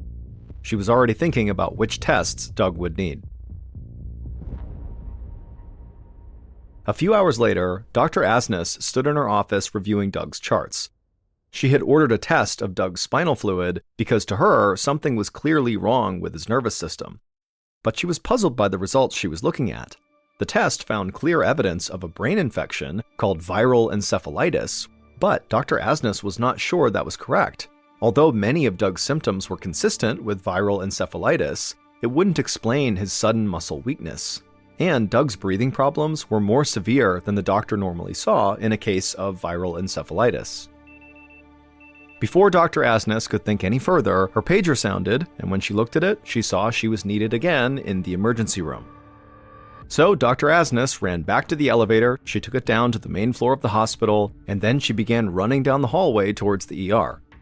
But when she was only about halfway down the hallway, a colleague came out of the ER and ran right up to her and began telling her about the emergency that she was being called to. A man named Harold Marsh had been rushed in from his home in Queens, which was not far from Doug's home, after suffering a massive heart attack. But it wasn't the heart attack they wanted to talk to her about. They were afraid the heart attack was only part of this man's problems. The colleague from the ER explained to Dr. Asnes that like the first patient, Doug Wise, Harold, the second patient here, was older but active and healthy. His family reported that he had suddenly developed muscle weakness, flu symptoms, and worst of all, a staggeringly high 105-degree fever. Dr. Asnes felt a knot growing in her chest. Fevers that high were practically unheard of in heart attack patients. Dr. Asnes thanked her colleague and then just ordered Harold to be moved immediately to the ICU. Her mind was racing as she began to connect the dots. Two men living only blocks apart had both come down with the same mysterious symptoms in less than a week. This could be the beginning of an outbreak. For the moment, Harold was stable, so Dr. Asnes hurried back to her office to have some time to think. But as soon as she arrived on the 4th floor where her office was, she saw a nurse sprinting into Doug Wise's room. So Dr. Asnes ran down the hallway and went into Doug's room as well, just in time to see a colleague shove a breathing tube down Doug's throat and hook him up to a ventilator. The colleague, who was an ICU doctor, then explained to Dr. Asnes that Doug's muscle weakness was now so severe that his lungs had basically stopped working. Dr. Asnes was thankful her colleague had acted so quickly, but she was afraid this was only the first case of something much bigger. And if others out in the streets were contracting this virus, the consequences could be catastrophic. Dr. Asnes turned on her heel and rushed toward her office. She needed to alert the New York Health Department right away.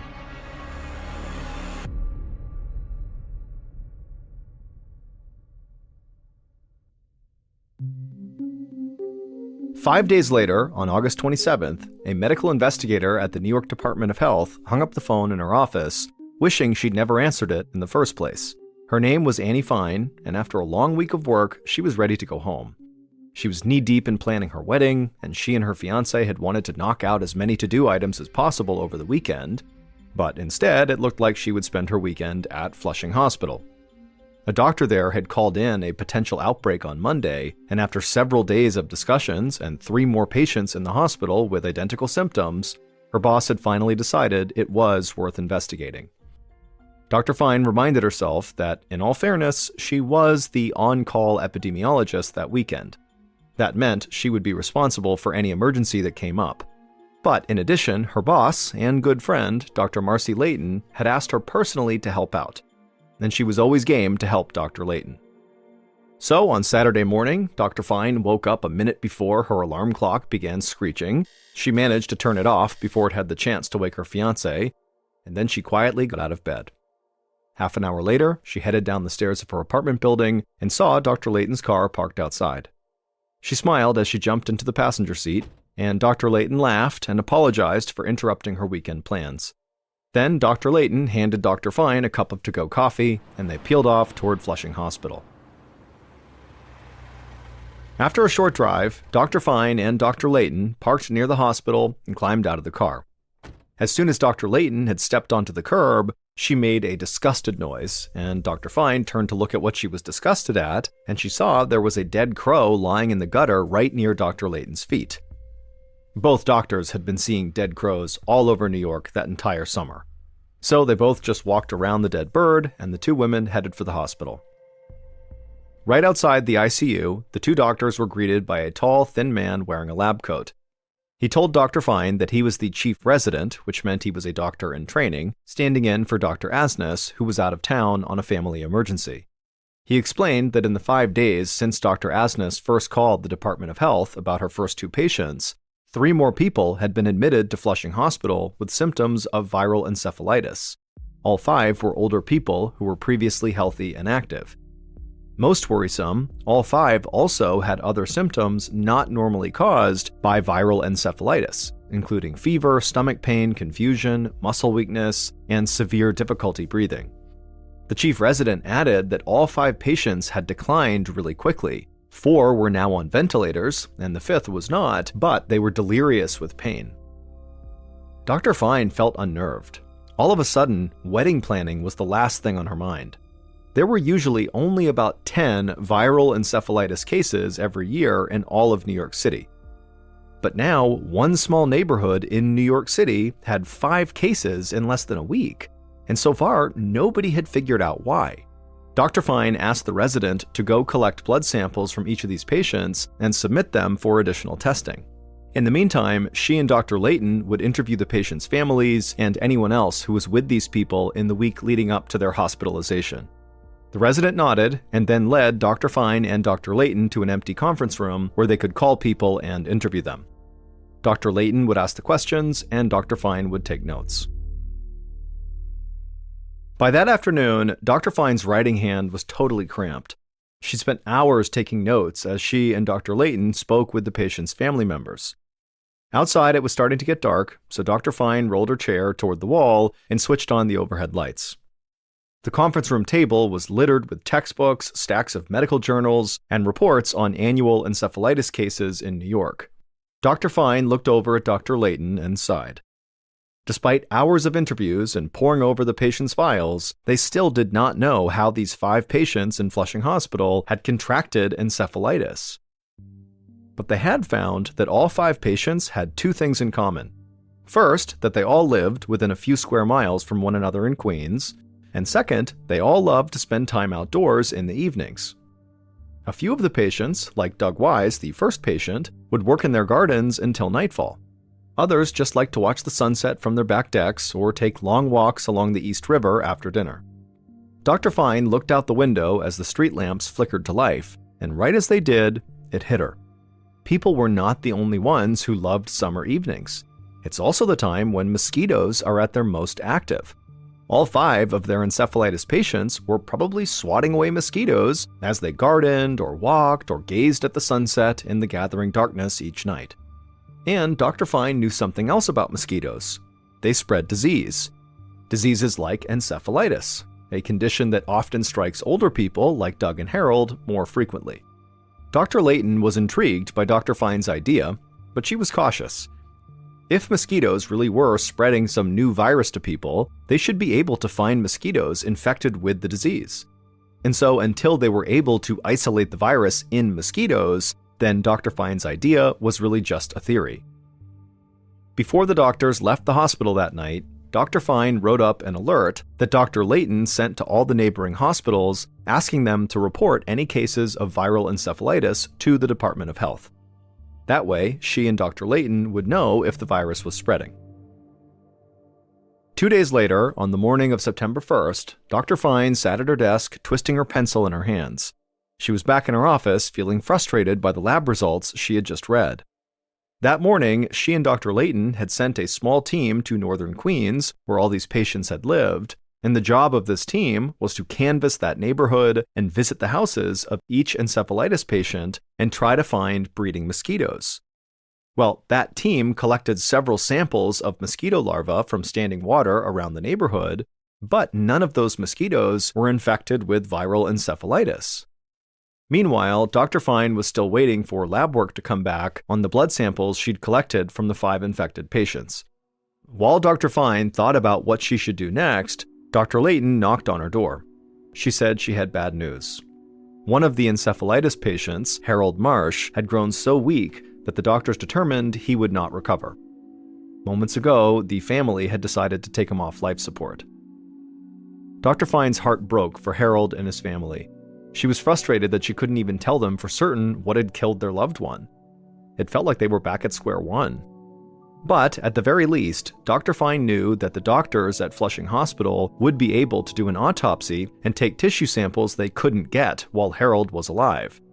Dr. Fine hoped that these samples could help them identify the virus and warn the public at large.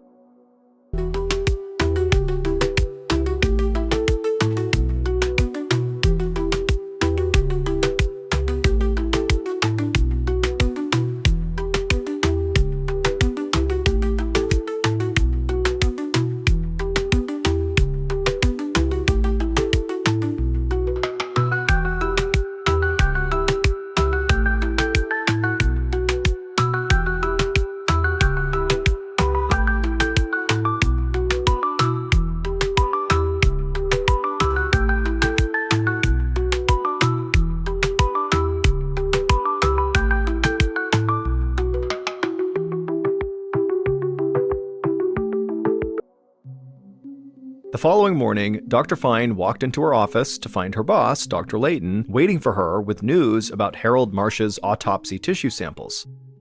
Tests indicated that Harold had died of something called St. Louis encephalitis, a very rare strain of the disease that's only spread by mosquitoes.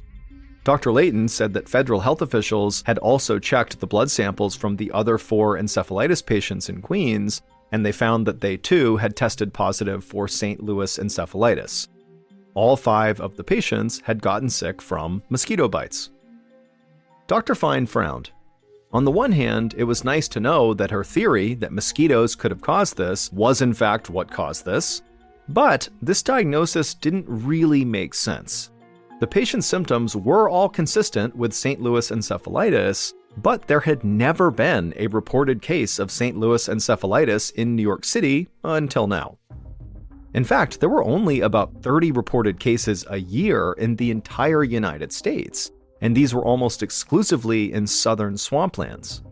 Dr. Fine wondered if infected mosquitoes had somehow migrated north, but if they had, there would have been cases of it in other places along the eastern seaboard, and so far, the only cases of it were from this outbreak in Queens. Something just didn't add up. Dr. Fine told Dr. Layton that she was glad they finally knew what was going on, but deep down, she still could not shake the feeling that there was something off about this diagnosis. A few weeks later, Dr. Fine was in her office at the Department of Health when Dr. Layton knocked on the door. When she came in, she had a very serious expression on her face. Dr. Layton explained that she'd just gotten off the phone with the U.S. Centers for Disease Control, and Dr. Fine's suspicions were correct. The virus they were investigating was not actually St. Louis encephalitis. It was much worse. A pathologist at the Bronx Zoo, of all places, had figured out the mistake. She'd been trying to understand why all these birds were dying all over the city, and she had discovered that they were actually contracting some form of encephalitis. And then after she learned about the St. Louis encephalitis outbreak in the city, she began to investigate whether that was what was killing all these birds. But tissue samples from the dead birds showed no sign of St. Louis encephalitis. Instead, the birds had a different strain that can easily be confused with the St. Louis strain, but it's actually much more dangerous. And the birds were loaded with this different strain. In fact, the birds got this strain of encephalitis at such a high concentration that a mosquito sucking their blood could pass on the disease to the next creature it bites, including humans. And sure enough, when the CDC retested the blood of the patients at Flushing Hospital, they found that they too had the same strain of encephalitis as the birds. This strain is known as West Nile virus. West Nile is something that likely lots of people have heard of, but it's actually even more rare than the St. Louis strain, at least in the United States, because until this point, it had never been seen in the United States. It was only really seen in Africa. The CDC suspected that an infected mosquito from some other part of the world had found its way onto a plane maybe, and then come to the US that way, or maybe a sick bird had gotten onto a boat, and that's how the disease came to the United States. But now that this disease had crossed the ocean and arrived in the US, Dr. Fine knew it was here to stay. By the time the CDC put the puzzle together, as many as 1,900 residents of northern Queens were infected with West Nile virus. 62 people landed in the hospital, and 7 people died that summer in 1999 before the mosquitoes disappeared with the fall. And in the years since those initial cases, over 56,000 people have been infected in the United States. 2,776 have died as of 2022. Although the mortality rate of St. Louis encephalitis and West Nile is comparable, West Nile is far more dangerous. Because it can be carried by birds, West Nile has spread to all 50 states, while St. Louis encephalitis remains fairly localized and far less common. Doug Wise, the first patient to come in with West Nile, remained in Flushing Hospital for several weeks before he was healthy enough to transfer to a physical rehabilitation facility where he stayed for the next month.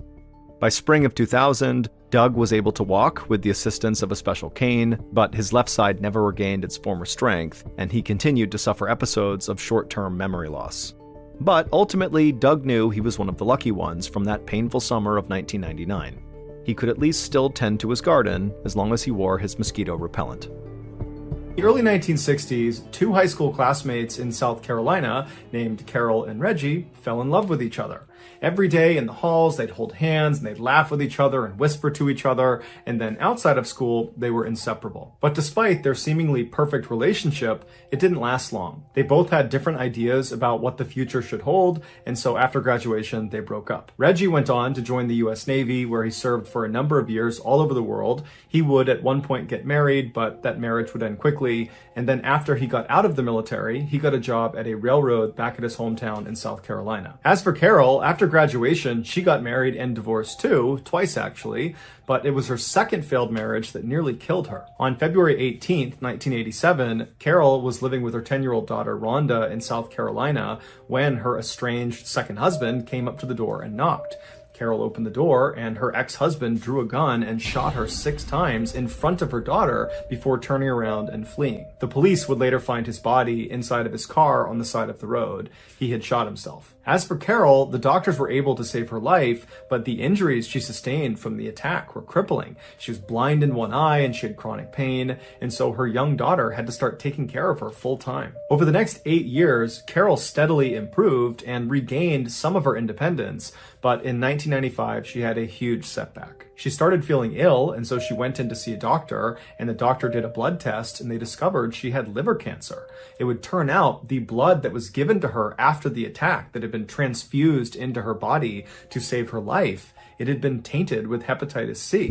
And so she got hepatitis C without realizing it, and because it had been untreated, it led to liver cancer. Rhonda remembers when her mother came home after being given this terrible news, she just sat down and was silent for a minute, and then she just kind of muttered to herself, I just can't get away from this man. He's killing me all over again. But despite being dealt such an unfair hand in life, Carol was determined to not let her injuries or her illness define her. And so she went out looking for a job that could accommodate her physical limitations, and she found it. She was hired as a part-time customer service rep for a television cable company. She was very happy about this job and very proud of it because it was the first time she was working after the attack, and so for once it felt like her life was going back to normal again. A few years later, in 2000, when Carol was working at the cable company, her phone rang and she answered it the way she answered every other call, but the voice she heard on the other end, she immediately recognized. He introduced himself as Reggie Sumner, and so Carol asked him, are you the Reggie Sumner from 1962 at Garrett High School in South Carolina?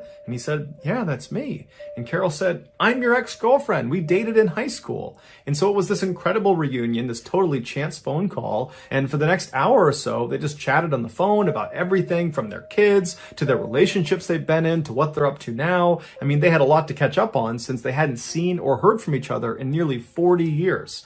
And so before they hung up, they realized they lived near each other, and so they made plans to get together in person. Rhonda would say her mother, when she came home that night, was like a 16-year-old girl all over again. She talked endlessly about how great Reggie was and how good-looking he was and how excited she was about their upcoming date. And so a couple of days later, Carol and Reggie have this date, and when Carol comes home, Rhonda would say it was obvious her mother had fallen head over heels in love with Reggie all over again. And luckily, Reggie had fallen in love with Carol too, because less than 6 months later, they got married and became Mr. and Mrs. Sumner. Within a year of their marriage, they decided to sell their home in South Carolina and move to Jacksonville, Florida to retire. Even though caring for her mother for all those years had been quite difficult for Rhonda, she said she was very sad to see her mother go, but at the same time, she was really happy for her because it seemed like she had found the one. Over the next couple of years, Rhonda stayed in touch with her mother, speaking to her almost every single day on the phone. But in July of 2005, Rhonda's mother stopped answering her phone. At first, Rhonda wasn't that concerned, but after 24 hours of not hearing from her mother or from Reggie, she did get concerned. Because even though Reggie was able to care for Carol, he wasn't in the best shape himself. He had debilitating diabetes, and he had recently broken his leg, and so was largely confined to a wheelchair. And so if they were to leave their house for an extended period of time, they wouldn't do it without asking for help from Rhonda. And so over the next couple of days, Rhonda incessantly called her mother and called Reggie, but she never got through to them. And so finally, after almost 72 hours of not hearing from them, she decides to just hop in her car and drive the 4 hours to Jacksonville to check on them personally. When she got there, she saw her mother and Reggie's car was not in the driveway like it normally would be. And so Rhonda went up to the front door and she knocked and she's yelling for her mom, but nobody's coming to the door, even though lights are on inside the house. And so Rhonda eventually tries the handle of the door and it's open. And so she opens it up, she steps inside, she yells again for her mom and for Reggie, but no one yells back. And then she sees their beloved dog, Mikey, that they brought everywhere with them, was still in the house. And so she's thinking, where would they have gone without bringing Mikey? And so Rhonda continues to walk through the house into the kitchen. And when she gets there, she sees on the table are 2 plates of food where the food looks like it's a couple of days old and it's just sitting on the plate like they had been eating it and then just abandoned it there. And then in the sink are all these dirty dishes. And then on the stove are half-cooked pots of food. And Rhonda knows her mother is an extremely tidy person and she never would have left her house with dirty dishes and food out on the table. And so red flags are going up for Rhonda. But what ultimately sealed the deal for her was when she turned and looked on one of the counters, she saw the cell phone that Reggie and Carol shared was still sitting there along with Carol's purse. And then next to that was both of their medications, which was Reggie's insulin and Carol's liver cancer medication, both of which were life-saving and needed to be taken every single day. There's no way they would have left the house without those things. And so Rhonda immediately calls the Jacksonville Police Department and she files a missing person report. And before long, the missing couple's story is all over the news and all of the networks are asking people if they have information to come forward, but no one came forward. And so the only lead the police had was to track down the Sumner's car, which was missing from their driveway when Rhonda showed up at their house. So the police shared the description of their vehicle all across the state, and very quickly they got a hit. The car had been found abandoned in a Florida town about 1 hour west of Jacksonville. It had been parked in this semi-forested, very secluded area off of a dirt road, and there was nothing inside of it, but they saw the battery had been taken out, leading some of the officers to speculate that perhaps the Sumners really had just driven away from their home without telling anybody and then ran into car troubles. But that theory would quickly be thrown out the window when 5 hours later, the Jacksonville police received a very strange phone call. The man who called in said he was Reggie Sumner, and he said he had seen the news about him and his wife being missing and that was just totally not true, that in reality they had left, but they were just fine and they'd be back soon. The police are immediately suspicious of this person. They don't think it's Reggie Sumner because, for one, he sounds like a young man and Reggie is a 61-year-old. And so the voice didn't really line up. And just the way he was talking about this disappearance like it was no big deal, that also just didn't really make sense. And so one of the officers asked Reggie, "Are you with your wife, Carol?" And he said, "Yep, I'm with her. Here she is." And so so a woman hops on the phone who says she's Carol Sumner, but she sounds far too young to be Carol Sumner, who's 61. This sounds like a 18, 19, 20-year-old girl. And she too just reiterates that everything's just fine and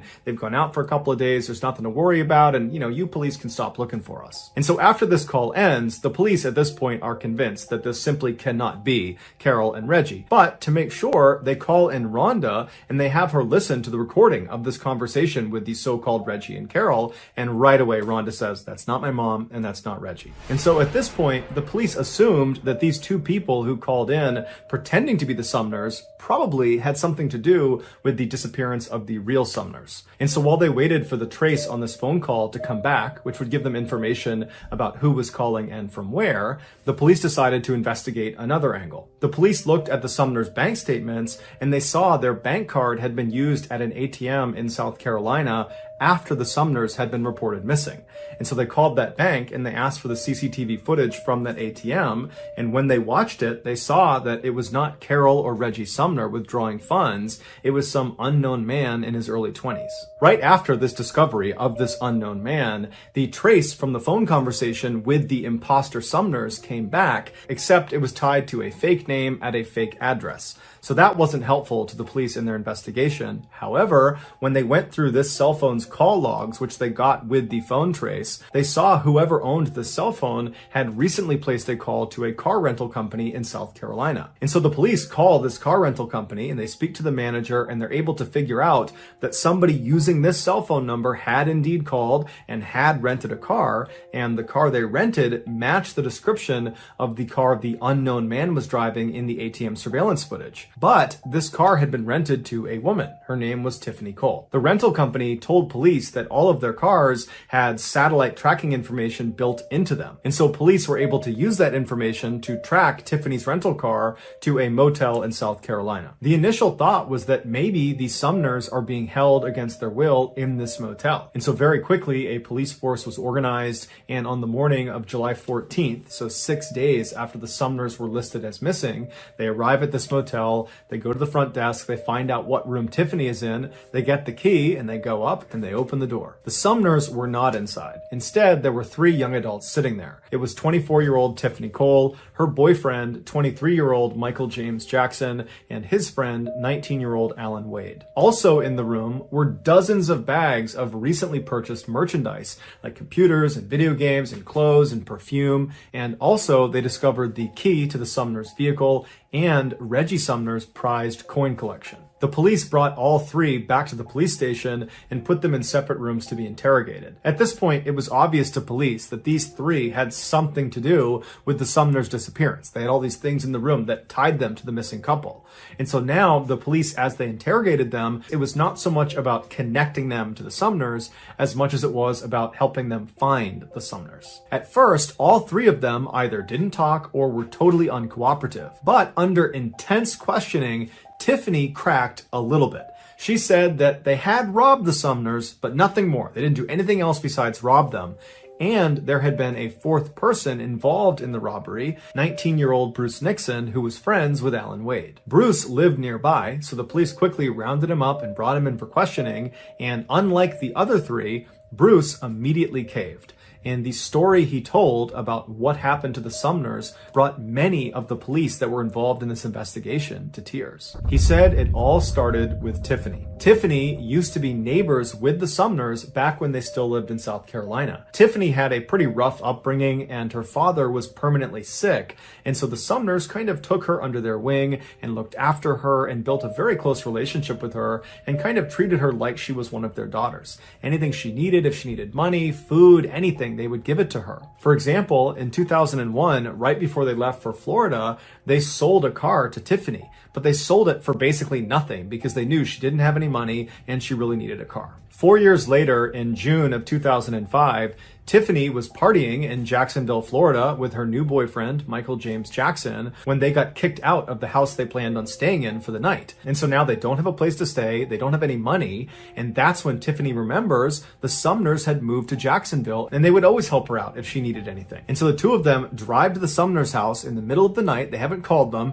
and they just knock on the door. door, totally uninvited. And Carol comes to the door, and when she opens it, she sees Tiffany, and immediately she's like, oh my goodness, I haven't seen you in so long. Come in, come in. Who are you? Oh, Michael, great to meet you. Come on inside. I'll get you food. We'll get you fed. What do you need? What can we do for you? And so that's when Tiffany explains to them that their plans had kind of fallen through and they didn't have a place to stay that night, and would it be possible to stay with them? And so Carol and Reggie right away say, absolutely no problem. Tiffany, Michael, you guys are guests here. You're welcome. Stay as long as you want. And so that night, Carol cooked a big meal for them and they all sat down at the table. And at some point, Carol and Reggie talk about the sale of their house in South Carolina. And somehow it came up that they had made $99,000 in profit from this sale. And they were so happy about it because now they could really retire comfortably. And so as soon as they said that, Tiffany and Michael shot glances at each other because they knew they had to come back and rob them. The next morning, Carol and Reggie got up early, they made coffee and they made breakfast, and they were hoping that Tiffany and Michael would stick around for the day and spend some more time with them. But Tiffany and Michael were very quick to want to leave. They said, thank you very much, we got to hit the road. And so they left. And as soon as they get in the car, they start planning how they're going to come back and rob the Sumners and get their hands on that $99,000. 1 month later, on the evening of July 8th, after all robbery preparations have been made, Bruce Nixon and Alan Wade show up at the Sumner house and they knock on the door. When the door opens, it's Carol, and she doesn't recognize either of them, but being as kind and generous as she was, she said, hey boys, what can I do for you? How can I help you? And this was exactly what Bruce and Alan were expecting based on what Tiffany told them. She said this couple would be very easy to exploit. And they tell her that their car had broken down and they needed to use her phone. And so she's a little bit skeptical, but ultimately she says, sure, come on in. And so Bruce and Alan go inside the house, the door shuts behind them, and as soon as it does, one of them draws a fake gun that looks very real and pointed it at Carol, while the other one began tying her up with cord and with duct tape. And so Carol begins screaming and making a bunch of noise, and Reggie, who's in the garage out of sight, he hears her. He comes running in to see what's going on, and he sees these two men who immediately attack him, and Reggie's got a broken leg and he's already pretty weak and frail, and so he doesn't put up much of a fight. And before long, he and his wife were all taped up and restrained on the couch, and they were having duct tape wrapped around their heads until everything was covered except for a slit underneath their nose so they could breathe. And so with the couple completely under control and at the mercy of their captors, one of the men texted Michael, who was down the road with Tiffany inside of Tiffany's rental car, and the text just said, all clear. And what that meant was Michael could now come up and help them rob the house.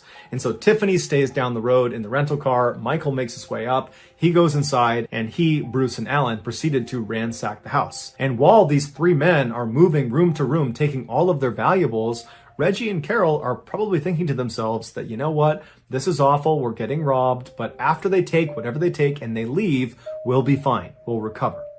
But when these three men finished taking all of their valuable items, they decided that they would also take Reggie and Carol. So they stood the couple up and they marched them into the garage and they put them in the trunk of their own car. At this point, Bruce left the Sumner's house and went down the road and got in Tiffany's rental car, and Michael and Alan, they got into the Sumner's car, and the two cars met up on the road and then drove 40 minutes northwest just over the border into Georgia, where they found this access road and they went down it until they reached this very secluded section of forest. This was not just some random spot in the middle of the woods in Georgia. This was a pre-selected spot that Tiffany and the others had been out to 2 days earlier to prepare it. And what they had done to prepare was to dig a grave for the Sumners. Michael and Alan, in the Sumners car, drove up right next to the grave site, while Tiffany and Bruce came up right behind them. And once they had all stopped, they got out of the car and they went right behind the Sumners car and they popped open the trunk. It's believed the temperature inside of that trunk was well over 100 degrees.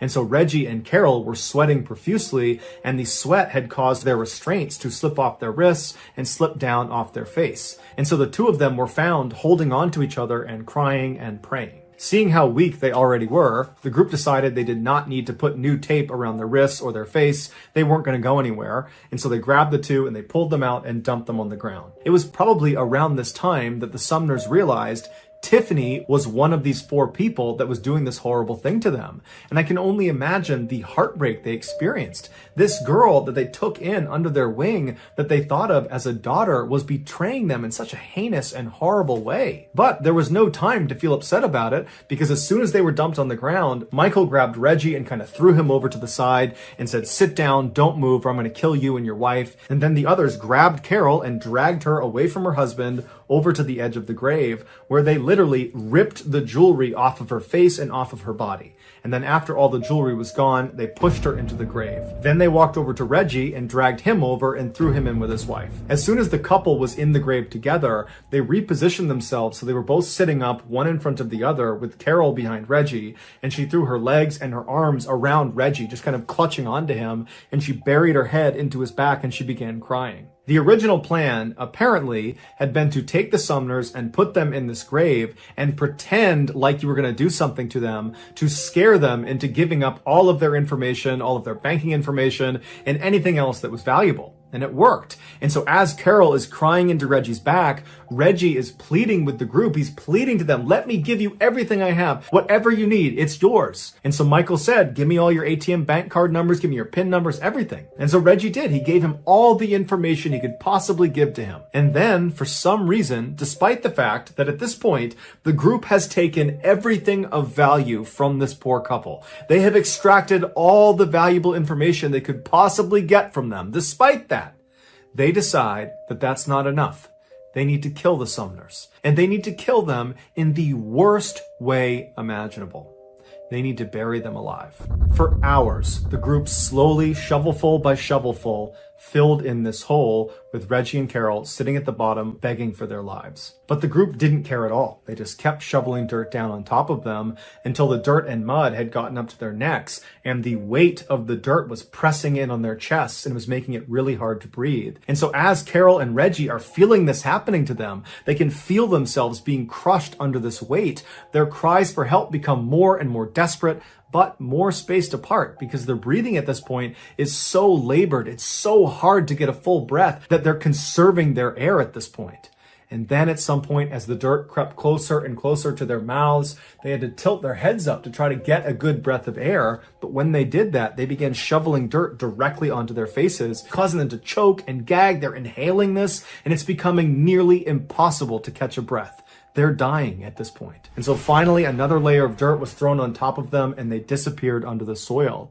But their sounds didn't go away. They continued to whimper and make sounds as more and more dirt was put down, until finally they had filled in the hole, and they began packing the dirt down with the backs of their shovels. And they could hear underneath the soil still the sounds of this couple dying. This was a slow and horrible death. After the killers were done, they left the site and they took the Sumner's car and they dumped it in Florida, where it was ultimately found. And then they all piled into the rental car. They went to an ATM and pulled some of the Sumner's money out, and then went on a spending spree. Here is a photo of Tiffany celebrating just hours after killing the very people that had taken her in and treated her like a daughter. After their autopsies, the medical examiner explained that both Reggie and Carol had dirt packed into their nose, into their mouths, in their throats, in their stomach, and in their lungs, meaning their actual cause of death was being buried alive. In exchange for telling investigators what happened and for leading them to the gravesite where the Sumners were,